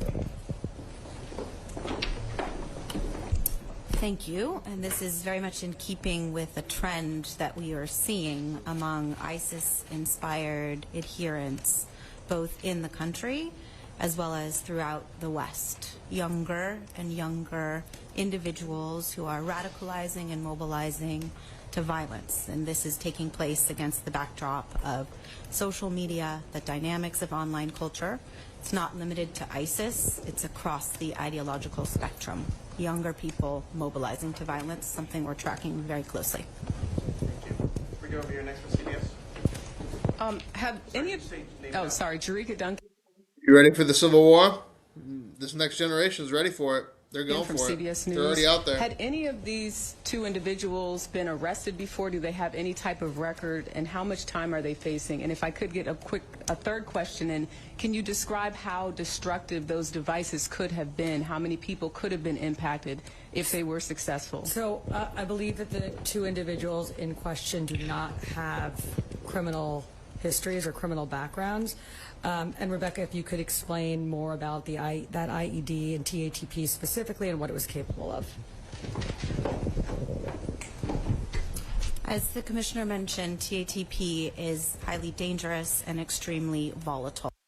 Oh my God. Can she be my wife? I want, please. This is my wife, guys, right here. She's a bomb specialist for the NYPD. Please. Or for the FBI. Please. Please. I'll do whatever you say. Whew.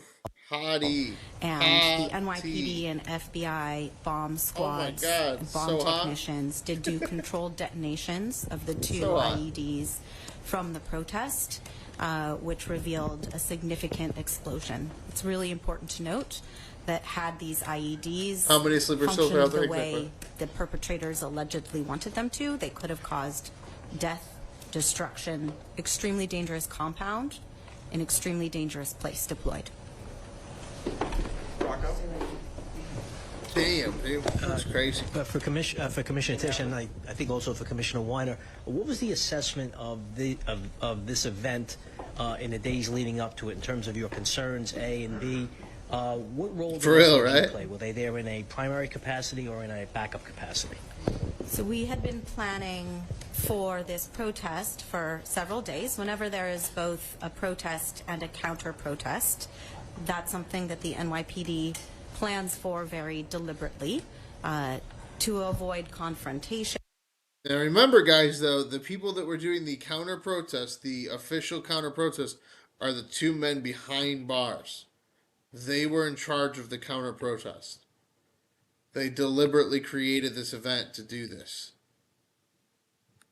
And for all of the other reasons you might expect. So this was no different, and there had been very thoughtful preparation for this event due to the combined protest, counter-protest, and the location.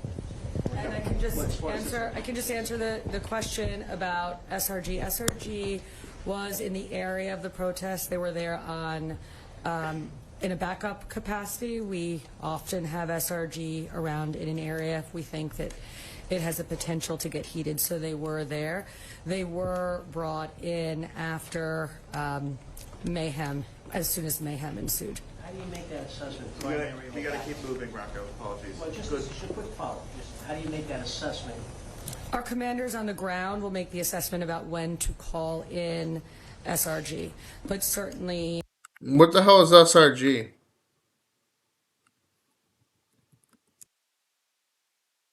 They refer to several distinct organizations SRG NYPD. Strategic Response Group is a specialized unit formed in 2015 within the Special Operations Bureau designed for counterterrorism, handling large protests, emergency response. Despite its intended purpose, the SRG has faced severe criticism, including allegations of violent tactics like kettling protesters, misconduct, etc. Well, yeah, of course, but again, like SRG even being there means that they knew that something was up with the terrorism of it all. With this protest, we did have SRG. Which to be honest, like even Jake Lang is like terrorism, like is cause for SRG, like on standby and prepared because we thought it had the ability to get interesting, given who was there. Thank you. Marino, sorry. You got it. Right, because of Jake Lang. Joe Marino, New York Post. Commissioner, But that's what's crazy too, is they should point that out as well. Are you looking at changing your posture towards policing protests, given the fact these two individuals were not known to you? And is it causing you to reassess like additional resources you may need from an intelligence or control standpoint? So as you know, the NYPD remains on heightened alert. We really have been on heightened alert since the hostilities in Iran broke out about 1 week ago, which means extra counterterrorism deployments, heavy weapons teams, drones, aviation, this department, in particular, our intelligence and counterterrorism. Guys, here's the thing, is whenever you see shit popping off in like New York City or Paris or like fucking Tokyo, like Shanghai, I'm trying to think of like other places, but there's like these international areas and communities, Berlin, London, gets a little crazy. Shit gets a little more heated quicker. Out there in full force for the past week, as they are anytime something happens either in the city or around the world that we feel we need to deploy for.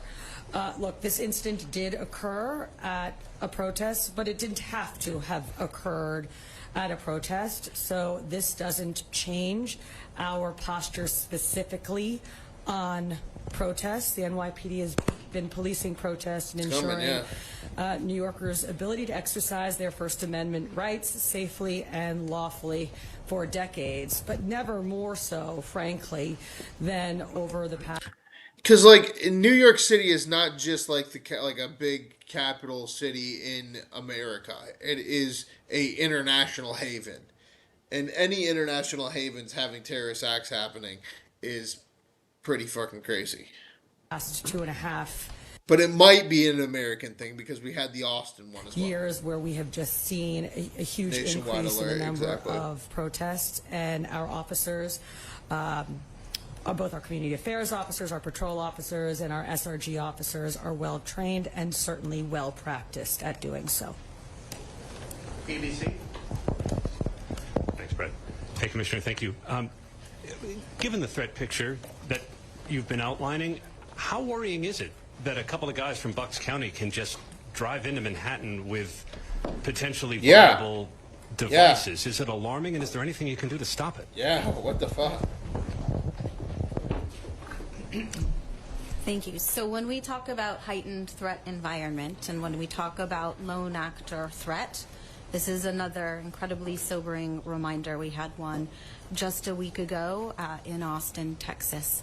And that's the reason we surge our personnel, as the Commissioner Guys, my future wife. I'm just saying, my future fucking wife. Just mentioned, we've been doing since the onset of the war overseas in Iran for the last 10 days to harden targets.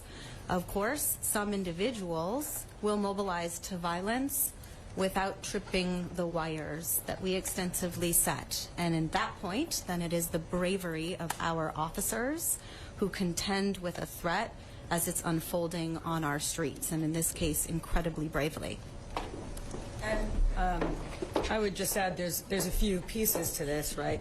There is our intelligence and counterterrorism operation, and I have to say there is no other city in the world that has an intelligence and counterterrorism capacity quite like the NYPD's. But then, as Deputy Commissioner said, we also have our well-trained officers on the ground doing deployments to catch anything. Okay, we have time for one more question. We'll go to Tony over here, Newsday. Tony DeStefano, Newsday. I guess this is for Commissioner Weiner. The two devices, were they both assayed as being TATP? I can do the Assistant Director talked of the third device being an improvised explosive. Was that also known quantity of TATP or something else? So let's talk about the first two devices first. They were both brought on Saturday to Rodman's Neck, where our bomb technicians and FBI experts looked at them jointly. We assessed quite comprehensively one of the devices, and we determined that that device contained TATP. We didn't do the same type of thorough investigation of the second device, but instead decided to neutralize the two devices and take samples from both devices and send them over to an FBI lab where further testing, including for the existence of TATP in the second device, will be done. Thank you, everyone. Okay. So there's that, guys, and now we are on to our cybersecurity. All this China's. Our last image of the night. China's. Well, we got a Israeli UN ambassador. Danny speaks to reporters. Let's see what this is. Got a little bit of war news. Where's our poll at? JD Vance is winning 54 to 46%. 65 votes in.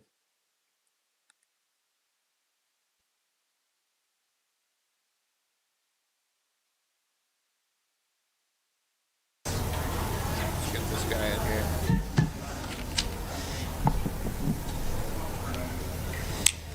Good morning, everyone, and thank you for joining us for a very special press conference, a day after International Women's Day, and on the opening day of the Commission on the Status of Women here at the UN. After this stakeout at 11:30 a.m., please tune in to our official side event called Speaking Up on Violations of Women's Rights and Human Rights in Iran. You can find the link to tune in on UN TV. I'd now like to invite Israel's ambassador to the UN, Danny Danon, to deliver a statement. He will be joined by 4 incredible women who will be speaking at our event at 11:30 a.m. We have Rahele Amiri, who is a trained psychologist from Kerman, Iran, who participated in the Women Life Freedom Zan Zandagi Azadi protests in 2022 to 2023 and was shot in the eye by regime forces. Dr. Sure, these folks know our rights better than we do. Those police officers in New York absolutely did. Nazi Moini. They knew fucking everything. That's reassurance. Donald Trump, politicians, all that shit, nothing. Seeing those people doing that, looking fucking like zonked in, like ready to fucking take them down. That was is an accomplished Iran-born fellow at the Middle East Institute and is an advisor to INSS in Tel Aviv. Marjan Kippur Greenblatt is an Iranian-American analyst and human rights activist. We have only seen one sleeper cell emerge, so everybody remain calm and don't panic. One sleeper cell emerged. We just had 2 in New York confirmed just today. ISIS. The other guy was like a 70-year-old, and they never really said he was doing terrorism, and he killed himself. So we'll never really know. But these two, calm down. We only have one sleeper cell. There's 2 of them. In women and minority rights in Iran. And Shiva Amini is an Iranian probably being women's sarcastic though, aren't you? futsal player who previously played for Iran's national futsal team. If you're just joining us, make sure you hit that like button, spawn people in from the chat, give them into that poll. See who's going to be the next president of the United States. We had 36-36 tied in our last poll. So then we did a runoff, and now we have the runoff between J.D. Vance and Gavin Newsom. I take it that they haven't rebuilt their TV station. Exactly. Fled her home country for. Well, no, that's the Iranians. This is the Israelis. For Europe, following harassment by the Islamic Republic. I'd now like to invite Ambassador Danon and our special guests.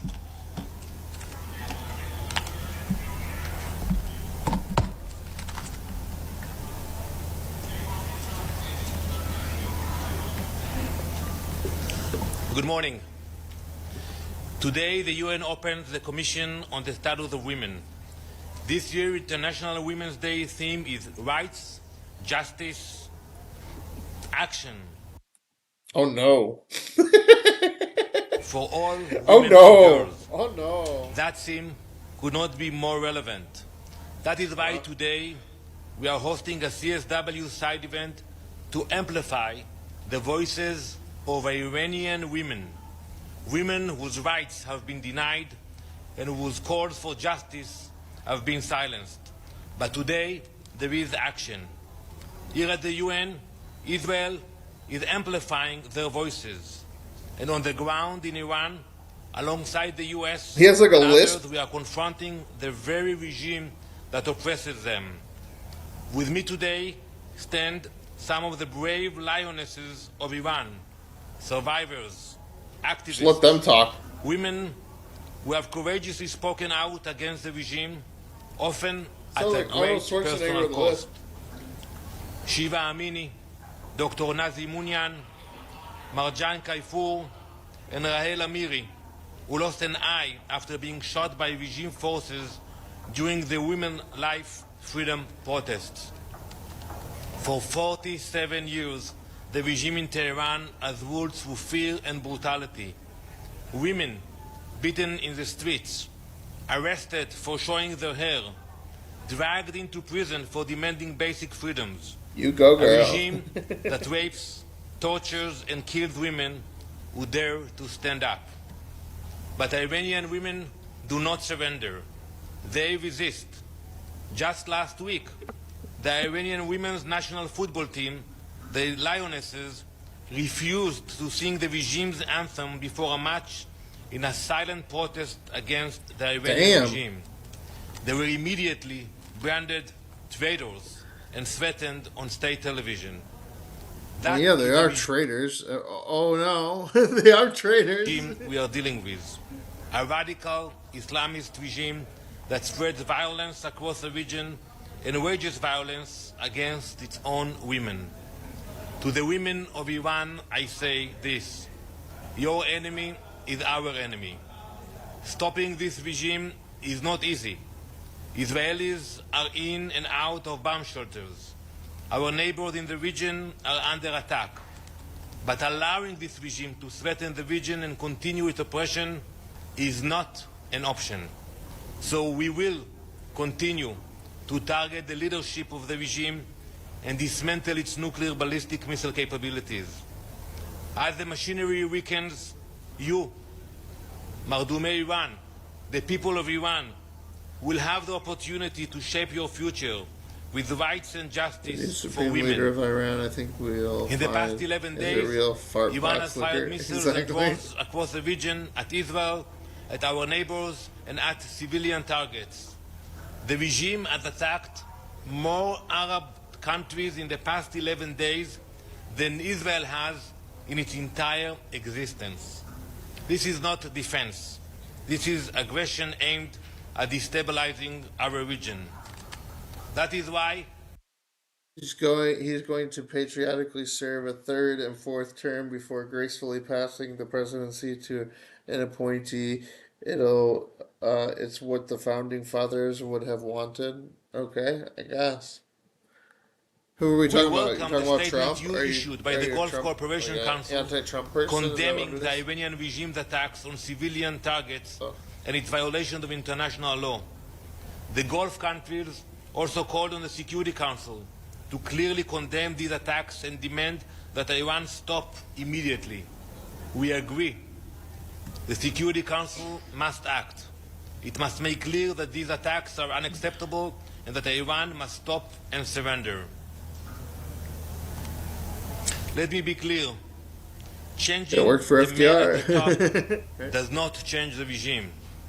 It is the same ideology, the same nuclear ambitions, the same ballistic missiles, the same terror proxies. For us, nothing changed. My advice to Tehran's new leadership: look at what happened to those who thought they could threaten the US and Israel. Israel remains committed to the objectives of this joint operation: to dismantle the regime's nuclear ballistic missile capabilities and weaken the machinery that allow it to threaten the region and oppress its own people. We hope that soon the people of Iran will have the opportunity to rise up and share their own future.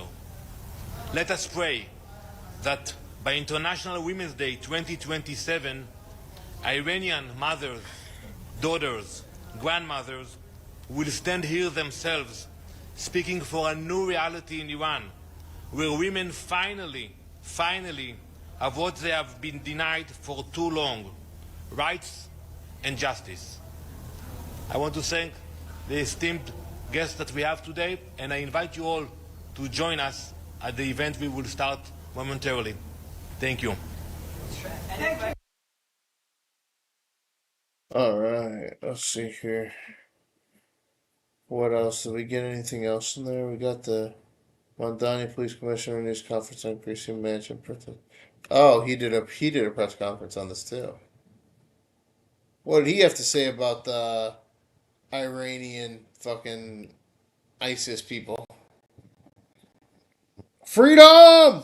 Can you believe the ruling class on the tariffs? I know, the ruling class. They just keep ruling us. They never stop ruling. They just keep ruling everybody. After an anti-Islam protest broke out at the mayor's residence over the weekend, and 2 improvised explosive devices were detonated. That protest was allegedly organized by people associated with Jake Lang, a pardoned January 6th rioter, according to CBS News. Good morning. On Saturday, a protest was held outside Gracie Mansion, where I live with my wife, Rama. Neither of us were home at the time. This was a vile protest rooted in white supremacy entitled "Stop the Islamic Takeover of New York City." I'm the first Muslim mayor of our city. Anti-Muslim bigotry is nothing new to me, nor is it anything new for the 1 million or so Muslim New Yorkers who know this city as our home. While I found this protest appalling, I will not waver in my belief that it should be allowed to happen. Ours is a free society where the right to peaceful protest is sacred. It does not belong only to those we agree with. It belongs to everyone. I will defend that right every day that I am mayor, even when those protesting say things that I abhor. Let me also be clear about something else. New York City will never tolerate violence, whether from protests or counter-protests. Many of the counter-protesters met this display of bigotry peacefully, with a vision of a city that is welcoming to all. But a few did not. 2 men, Amir Balat and Ibrahim Kayumi, traveled from Pennsylvania and attempted to bring violence to New York City. They are suspected of coming here to commit an act of terrorism. There is video of these 2 individuals throwing 2 devices towards the protest. The police department has determined that these were improvised explosive devices made to injure, maim, or worse. Thanks to the swift and decisive actions of NYPD officers at the scene, both men were immediately taken into custody, and the devices they brought taken off of our streets. I want to commend the officers who were on site. They faced a chaotic situation that very quickly could have become far more dangerous. NYPD Chief Aaron Edwards and Sergeant Luis Navarro ran towards the danger so that others could run to safety. They are here with us now, and I want to thank them today publicly as I did yesterday privately, and to thank the dozens of other officers who responded without hesitation. That is courage, That is selflessness. And I'm deeply grateful to both of them and to every member of the NYPD who works every single day to keep New Yorkers safe. As the NYPD continued their investigation yesterday, they found a third suspicious device in a vehicle on East End between 81st and 82nd Street. Out of an abundance of caution, they conducted a number of limited evacuations of nearby buildings before removing the device from the area. Once the device was removed, those evacuated were allowed to return to their homes. I am grateful for their continued work to keep New Yorkers safe. And let me say this plainly. Anyone who comes to New York City to bring violence to our streets will be held accountable in accordance with the law. As this case continues to develop, I will remain in close contact and communication with our police commissioner. I want to say thank you once again to everyone who acted on Saturday to protect their fellow New Yorkers and to uphold the values of this city. Now I would like to invite Police Commissioner Tisch to say a few words. Thank you, Mayor. Good morning, everyone. First, I will tell you that we are not at liberty to discuss many aspects of the ongoing investigation at this time due to the pending prosecution. The suspects here, Amir Balat and Ibrahim Kayumi, are going to be prosecuted in federal court here in Manhattan, and a complaint will set forth criminal charges and the factual allegations supporting those charges. After that complaint is made public, which I expect to occur later today, I will be able to say much more about the investigation and what we have learned in this case. But it is crucial that we respect that process and not get ahead of it. That being said, I can confirm this morning that this is being investigated as an act of ISIS-inspired terrorism. I can also provide some additional information building on my remarks from Saturday evening. At that time, we were beginning to conduct preliminary analysis of two devices that were ignited and deployed earlier that day, one in a crosswalk on East End Avenue and East 87th Street, and the other on the west side of East End Avenue between East 86th and East 87th Streets. That testing was performed by the NYPD's bomb squad and FBI special agent bomb technicians in consultation with an FBI chemist. Preliminary test results determined that these were not hoax devices nor smoke bombs. They were improvised explosive devices that could have caused serious injury or death. Part of our initial investigation was to determine what energetic substance, if any, was used in the two devices, and our analysis showed that one of the devices deployed by the subjects contained the substance triacetone triperoxide, known as TATP. Now, TATP is a dangerous and highly volatile homemade explosive that has been used in IED attacks around the world. Our bomb squad then rendered safe both devices. And as of now, explosive evidence samples are being sent to an FBI lab for further testing.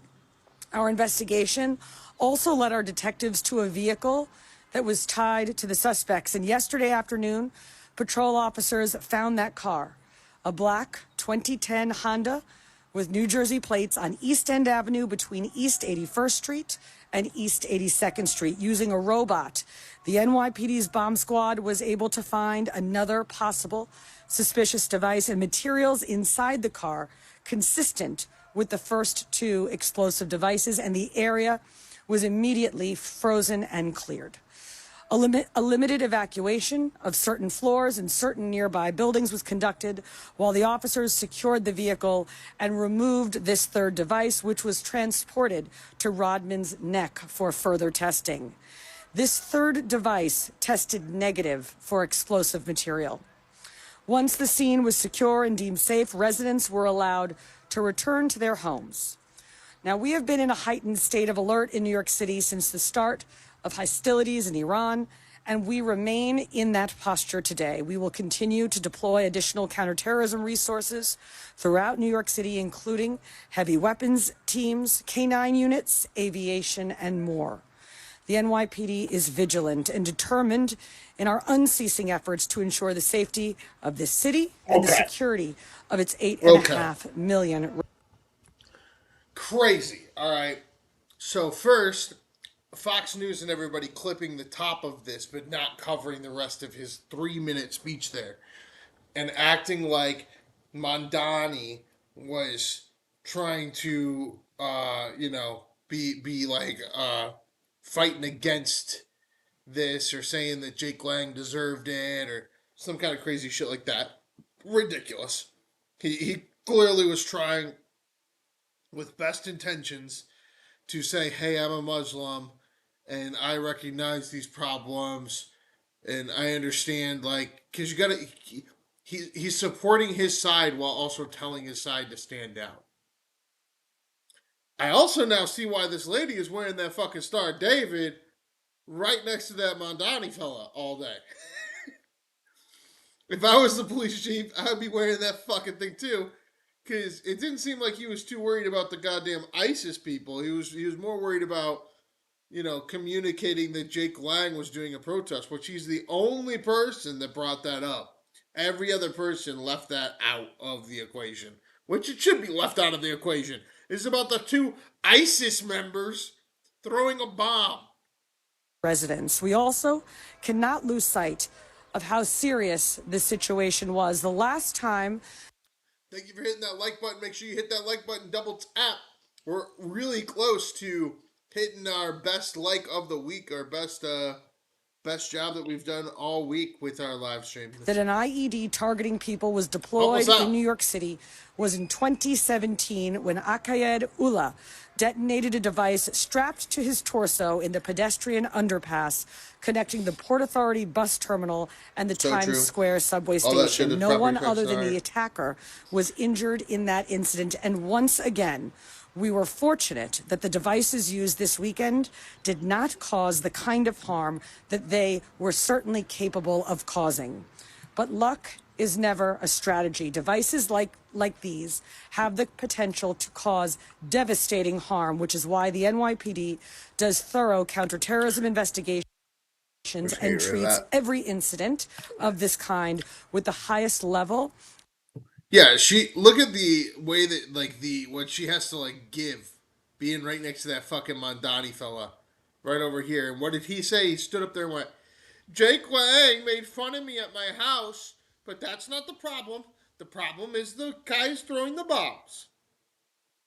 She comes out here and she's like, "They're terrorists, not guys throwing bombs," and it had nothing to do with who the fuck was protesting.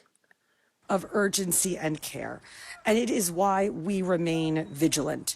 The safety and security of the entire city ultimately rests on the judgment and the courage of the men and women of the NYPD. And on Saturday, we saw that in its truest form. When those devices were ignited in the middle of a crowded protest, officers did not step back, they stepped forward. Fuck With yeah. me today are 2 of those officers, Assistant Chief Aaron Edwards and Sergeant Luis Navarro, who ran toward a lit IED without hesitation and without regard for their own safety. Wow.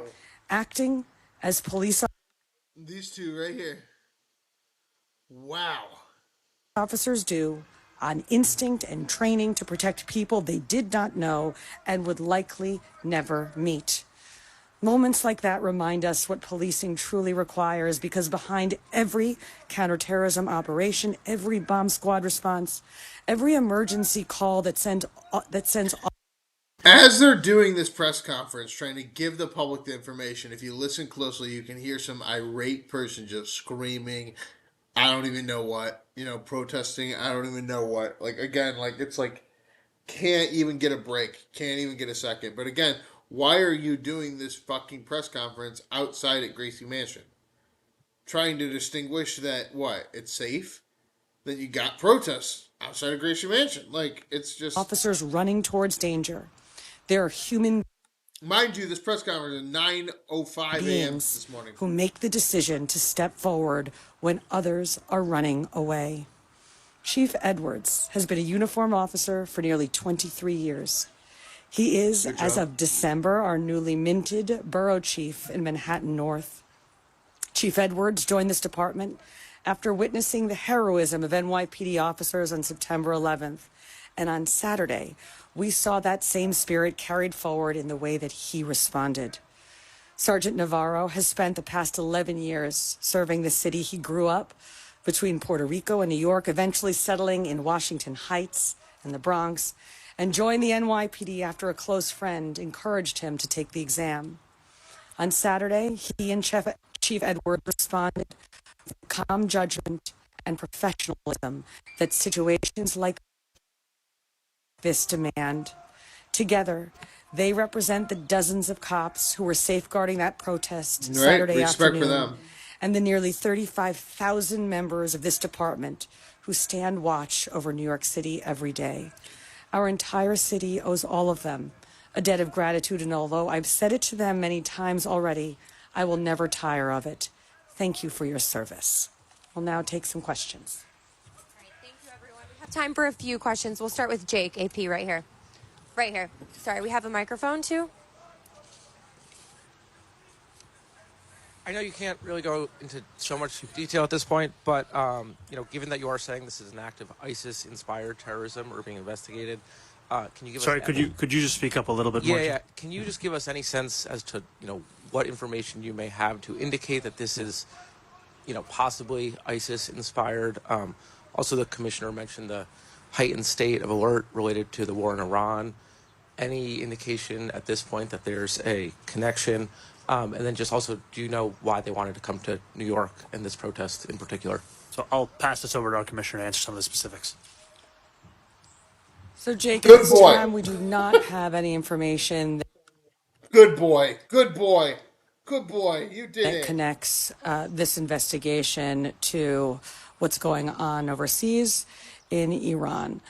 As to the other questions that you posed, I don't want to say anything that could introduce prejudice into the prosecution or do anything that will make the prosecutors' jobs more difficult. What I can say is that the complaint, I expect, will be unsealed later this afternoon. And once that happens, I will be at greater liberty to discuss and answer the questions that you pose. Thank you. We'll go to Andrew Sif now. Mayor, you said you were not home at the time of this incident. Can you tell us where you were, how you learned about this incident, and what went into your thought process about why you didn't speak about this publicly, either Thump his ass, Gavin Newsom 2028. on Saturday when the commissioner did or on Sunday? So let's check in on our poll. Let's see where we at. Where are we at? JD Vance 57%, Gavin Newsom 42%, 103 votes for y'all. Come on, let's keep it going. We had known that this was a protest that was scheduled for over a week, and I had known that there were precautions being taken, and I'm incredibly appreciative of the work that the NYPD both did in advance, as well as the work that we've spoken about having happened on the day and since then. My wife and I were at the New York City Sign Museum in Brooklyn at the time. We continued to be kept up to date as to what was going on both in the midst of the protest and the aftermath of the protest. And we also wanted to ensure that we were able to address New Yorkers directly and clearly with all of the facts as we had them, especially given how fast-moving this has been. Wanted to ensure that we had all of that together. Thank you. We'll go to Catherine, CNN. Hi, good morning. Wondering if prior to the protest there was any credible threats online from these individuals, anything that you could see from their social media presence, anything like that leading up to it, that you'd know that they'd be traveling from Pennsylvania to attend this? Again, preliminary investigation, and you're going to learn a lot more as the complaint is unsealed, but nothing at this time that would have suggested that. Thank you. We have time for one more question. Emma, go ahead right here in the front.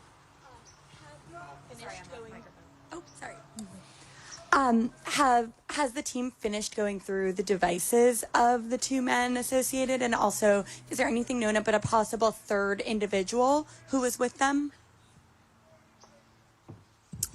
Those devices are currently being investigated, so that process is ongoing, and we have no information about a possible. Hell yeah, Newsom has done such a great job of California. Let's give him a shout out to Nation. Nah, Third individual with them at this time. Thank you guys so much. That's how I feel. I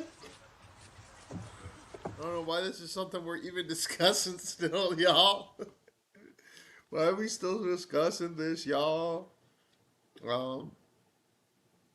Use police to make public safety IndyCar.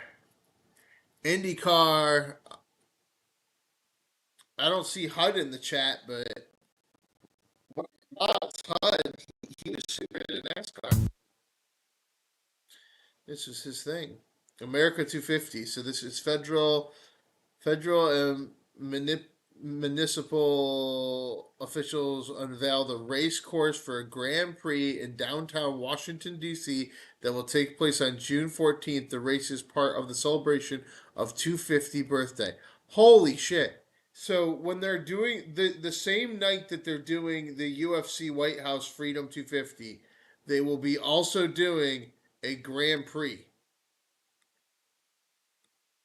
Terry, Doug Burgum, and D.C. Mayor Muriel Bowser as they unveil the Freedom 250 Grand Prix race course laid out for a race in our nation's capital this summer. This is live on C-SPAN. Never seen before, with cars and drivers racing around the nation's capital, around the nation's mall, at speeds of 180 plus miles an hour. It'll truly be a memorial event to celebrate our country's anniversary. Before I bring up the speakers, you all are wondering what's in front of me, right? And of course, this is the picture-taking piece here. This is our show car that will be traveling around Washington, D.C. and the region for the next few months. And I'd like to have Ambassador Crowley, Secretary Duffy, Secretary Burgum, and Mayor Bowser come up and do the honors to unveil our Freedom 250 Indy car. Please.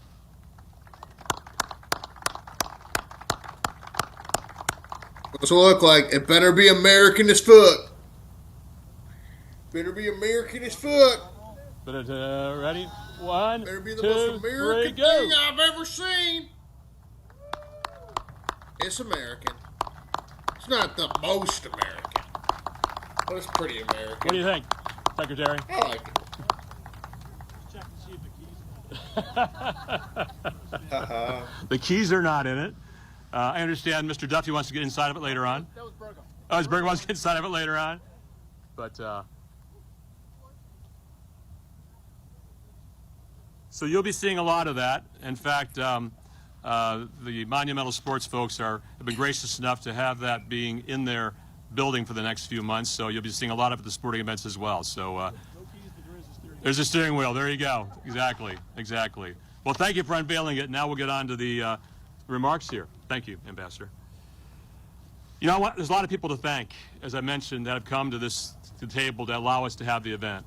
It's pretty unconventional to have an idea like this, right, to come to our national city to put on a sporting event as someone's never seen. But I also have to thank our President, Donald J. Trump.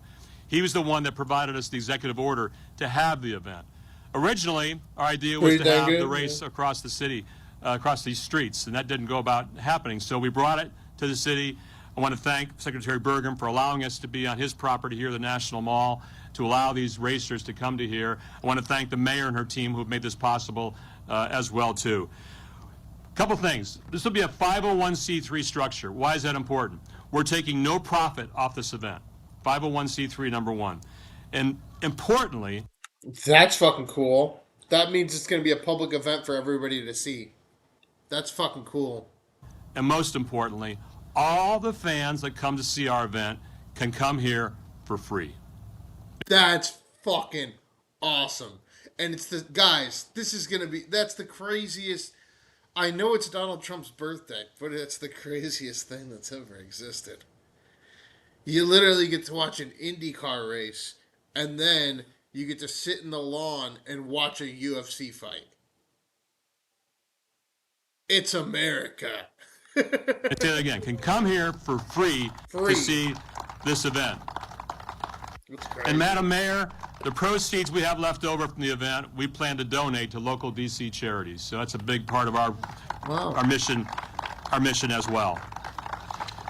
You know, I mentioned the man that was responsible for the ideation of this. That's Eric Shanks, and Eric Shanks is the CEO and executive producer for Fox Sports. He's the type of person who sees opportunities when other people see challenges. He sees the vision for these events. He sees what happens at any sporting event. And by the way, Fox Sports has all the World Cup events through the course of this summer. And imagine them premiering those, our event, in advance of their events throughout the course of this summer. Eric takes things to a higher level. And with his vision, his ingenuity, we're going to take this event to the greatest level. So I'm proud to introduce, please, and have him bring up here Eric Shanks, CEO of Fox Sports. Thank you, Eric.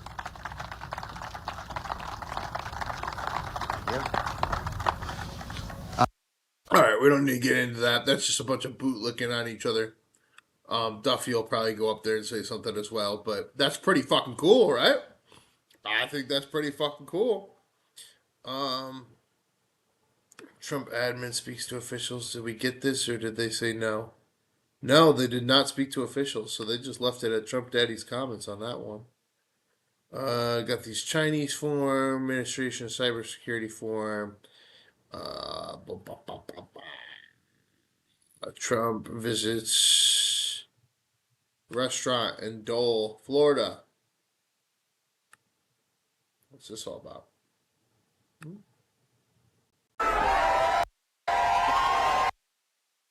Remember, the private gun ownership in Iran is heavily restricted, so the opposition in Iran is not going to emerge anytime quickly.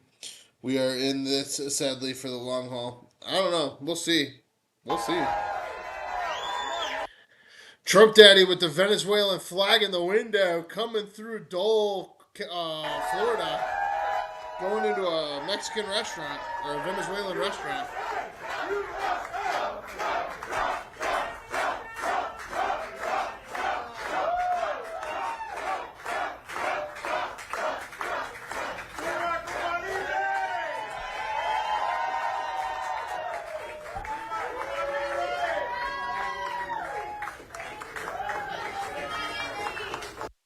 The Kurds are armed them. I just heard this whole thing about the Kurds, and like there's this war guy that does like war stuff, and he was like, Kurds, don't listen to America. Like, we keep promising you that we're gonna give you Kyrgyzstan, and we haven't ever given you Kyrgyzstan, and you keep fighting these wars for us, and you've never won any of these wars for us. Maybe. Trump. So what do we get to eat?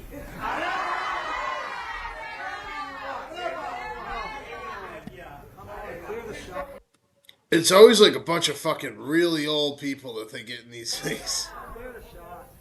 Why is that? Is nobody younger gonna get in it? These people are like 80.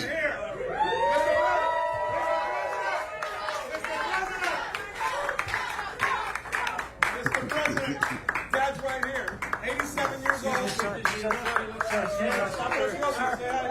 get over to that chair, he'd look even better. Thank you, Mr. Trump. That's good. Great to see you. He wants to go to Cuba with you. We'll go to Cuba together. That's it.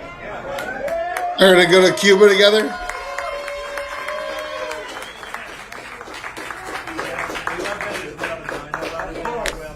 Who's from Venezuela?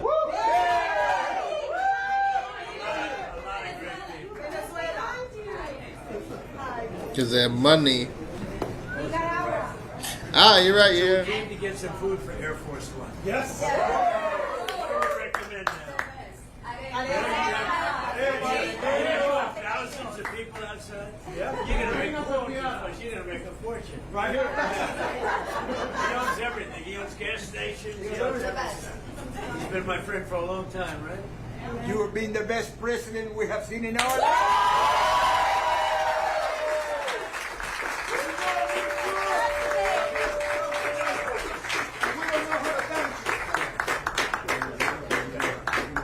For a long time. He's one of the most successful men in Florida, and he did it the hard way, right? I just want to be loyal to you. That's it. I know. You always have been. Thank you very much. Thank you. I hope you had a good day, everybody. Everybody, Margot, you had a good day? I just want to be loyal to you.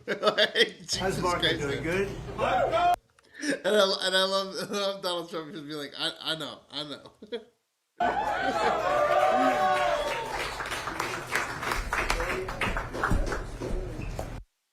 2028 is 2 years away. Let's not assume automatically that Newsom is going to be the top of the Democratic ticket. Have you said Silver Fox beats loathsome orange stretch every time? They sure know how to feed his ego. Look, here's the thing: is that with Newsom Newsom went up against AOC. JD essentially went up against Marco in that poll. Marco and AOC got 15%, which is what's going to happen. You're not going to get the mass. You're going to get the secondary. So these are the mass candidates. And Cauchy is king. You know, prediction markets are king. I really think it is. I think it's going to be Newsom versus JD unless something crazy happens here. I mean, but again, we're only at midterms. We got to see how these midterms pan out. I think everyone that's a politician, left or right, is going to fucking lose on the midterm, and everybody's going to not know what to do then. Because they keep shutting down the fucking government and pissing off all the old people.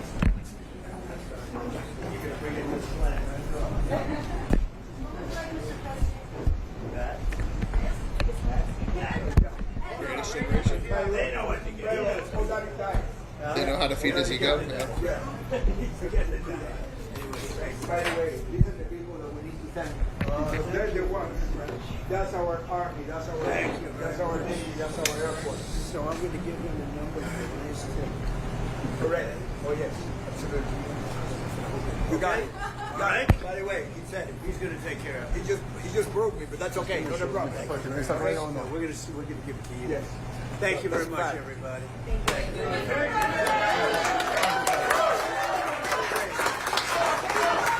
Oh, vomit pocket.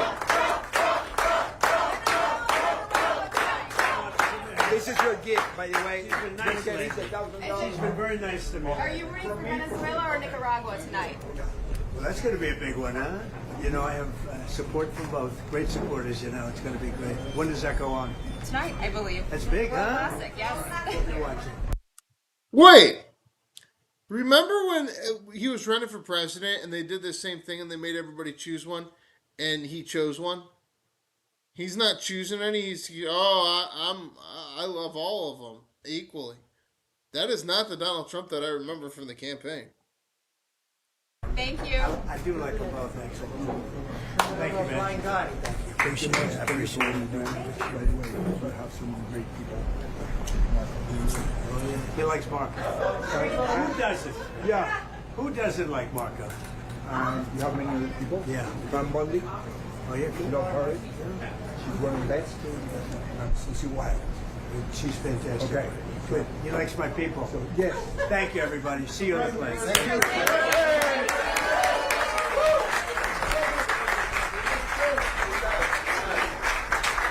That guy was just touched by the hand of God. This man is heaven. That is the moment of his life.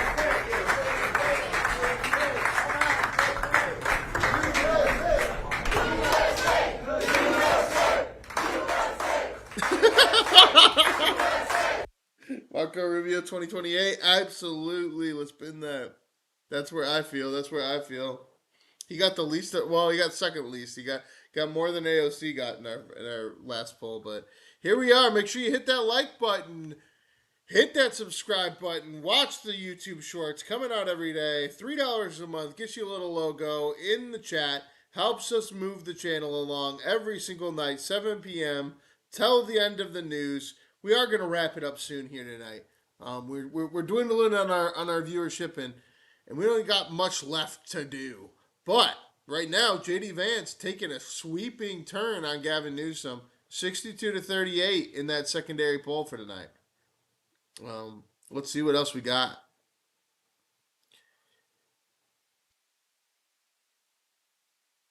Let's check out the first 5 minutes of these guys.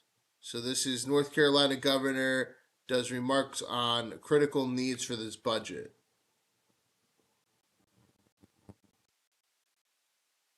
Like the Bill and Ted, we're not worthy. We're not worthy. While we correct pay for teachers, nurses, and law enforcement officers, we must also do right by North Carolina's other public servants, the transportation workers clearing roads in winter weather, the benefits specialists helping veterans get connected to services, and so many others. None of them have received any raise in pay in nearly 2 years, despite inflation and rising costs. Health insurance premiums just went up for state employees.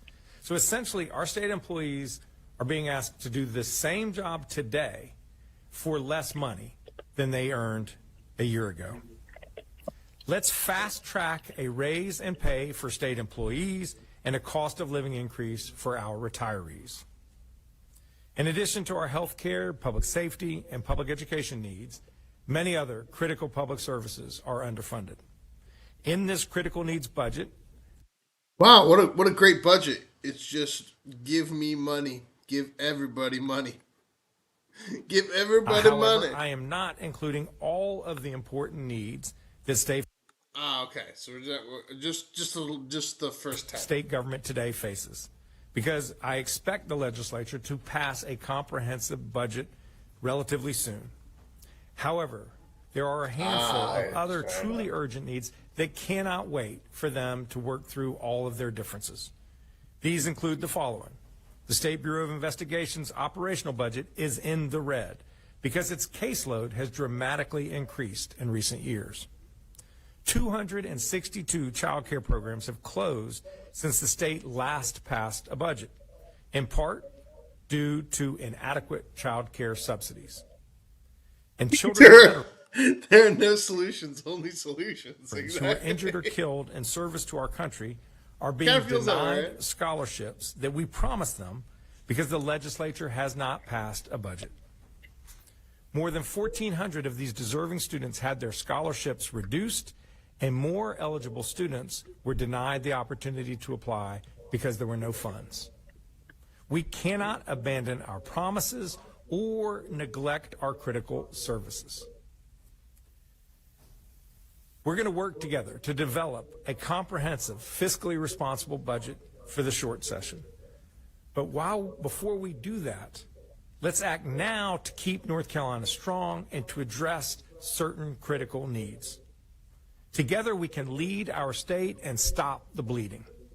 Let's give North Carolinians the stability they deserve and pass this critical needs budget that makes essential investments in our safety, our health, and our education. Thank you, and at this time I'll invite the speakers up to join me for the question and answer session. And anything else? Yeah.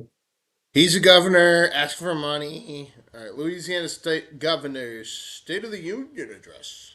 I'm just going to capture the first 5 minutes of this guy. Or maybe not if it's shit. If it's shit audio, I'm not going to. Some part of the House. The God that six kings of their agenda, what we heard.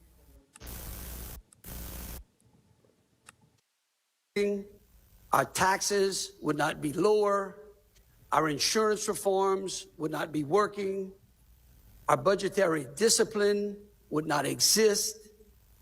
Our unprecedented economic growth would not be possible at the scale that it is happening today. Louisiana's a weird place. I'm going to get out of here before I get sucked in. Louisiana's a weird place. All right, let's see this oversight committee thing. Cybersecurity. Cybersecurity, you say?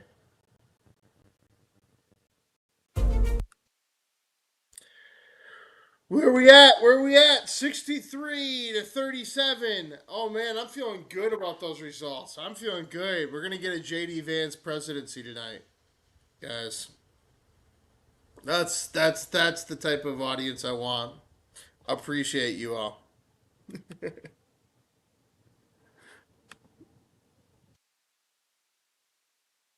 Discussion with federal, state, and in Washington this week. So, and there's 80 some organizations here as sponsors or partners. And we checked the list the other day, and at this point we have 42 of 50 states represented. So it's going to be a great opportunity to meet your colleagues from all corners of this community, and we're glad you could be here and be part of it. I want to especially welcome those of you who spent the earlier part of the day at the GovRamp Symposium on cyber harmonization, because that's a critical component of the national security strategy. And we're delighted to team up with GovRamp again on this event and to give state and local leaders just even more reasons to be here in Washington this week. So a couple of housekeeping notes. These sessions are all on the record unless they're explicitly noted otherwise. And there's a good number of press in attendance. We're delighted to have them here covering Say anything crazy. The press is here. Hey guys, don't say anything crazy. The press is here. The discussions today, Tuesday, and Wednesday. And we So do have a remember, fantastic opening program press today. So I want to get off the stage as quickly as possible. But I do want to take a moment to recognize our sponsors, who are the key to us being able to do these events. That's there on screen. This is your best. So now let's kick off today's. Pace are dynamic and ever evolving. And I know President Trump wants to fundamentally change how the U.S. government approaches them. So let's start by breaking down how the Office of the National Cyber Director fits into the federal cyber landscape. And how is ONCD, particularly Director Karen Cross, transforming cybersecurity policy and coordination at the federal level? Sure. Well, thanks again. Appreciate being here. Thanks to everyone for your time in coming. The first thing I'd say is ONCD is part of this, but it is President Trump's strategy, and it's the president who, as the world knows, is very action-oriented. He wants results. He wants to put Americans first, and he wants to do the same in cyberspace. And so that is what this effort really is doing that. So our office sits in the executive office of the president. It's a relatively new. Yeah, this is boring. Let's see if let's make sure that we didn't miss anything that was archived from today that made the front page that we didn't notice. No, we caught that. Is this Chucky Shumi? Is this today? Video could be found. Okay. All right. Well, they deleted Chucky Shumi. Let's see what else. I think we only got like one thing left then, guys. It's the end of the night. Let's count it down. Let's count it down while we still got the viewers, while we still got the people. 10, 9, 8, 7, 6, 5, 4, 3, 2, 1. And I'm just going to leave it for a few seconds here and let it go. But remember, you can subscribe for $3 a month and you help the channel. You get a little emoji next to your name when you chat with us. We're live every night from like 7 to possibly 2 a.m. Not a lot of news left. Not a lot of interesting things. I'm not going to sit here and watch the fucking Louisiana governor's State of the Union all night. That sounds insane. We covered everything that mattered. And I appreciate you all. Double tap that screen, hit that like button so you can spawn people into the chat. We got one last vote there on our poll, and here it is, the verdict. I hope you all feel good tonight. Finally, we win a poll.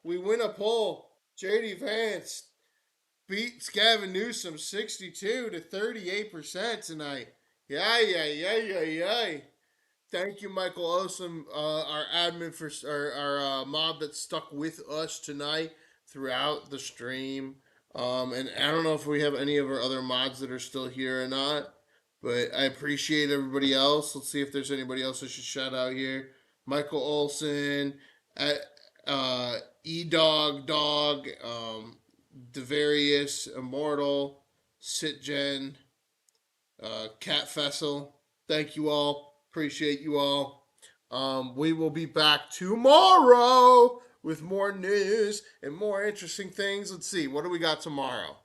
Democrats are going to hold a news conference where they say, "You had no plan. And what are we going to do now? It's a forever war." And then the White House people are supposed to speak. So Caroline Leavitt was supposed to speak to us today, but she's definitely going to speak to us tomorrow because that's a news conference this time. It's not a public affairs event. Let's see. What else? Is there anything interesting there? Some more war stuff. Stakeholders at banks. War midterm election punch bowl news conference. That's not anything of us. Former Secretary of State testifies. agriculture industry stakeholders testify. Ohio State of the State Address, which is the Ohio version of what we just saw with Louisiana. Okay, so there's not going to be a lot unless Trump comes out and does some kind of weird speech or something tomorrow. So I probably will be on a little bit earlier in the night, probably around 4 o'clock in the afternoon, and we'll go till like 7 or 8 p.m. because then I can cover some Asmongold. We can get some straight up war and news coverage of whatever is going on. Let's see. That was the end of the poll. That was the end of our chat. I appreciate you all. Subscribe, super chat, do your thing. Hit the subscribe button. Fucking hit the like button. Watch those YouTube shorts every single day. Get that $3. Get those exclusive YouTube shorts every single day. I will see you tomorrow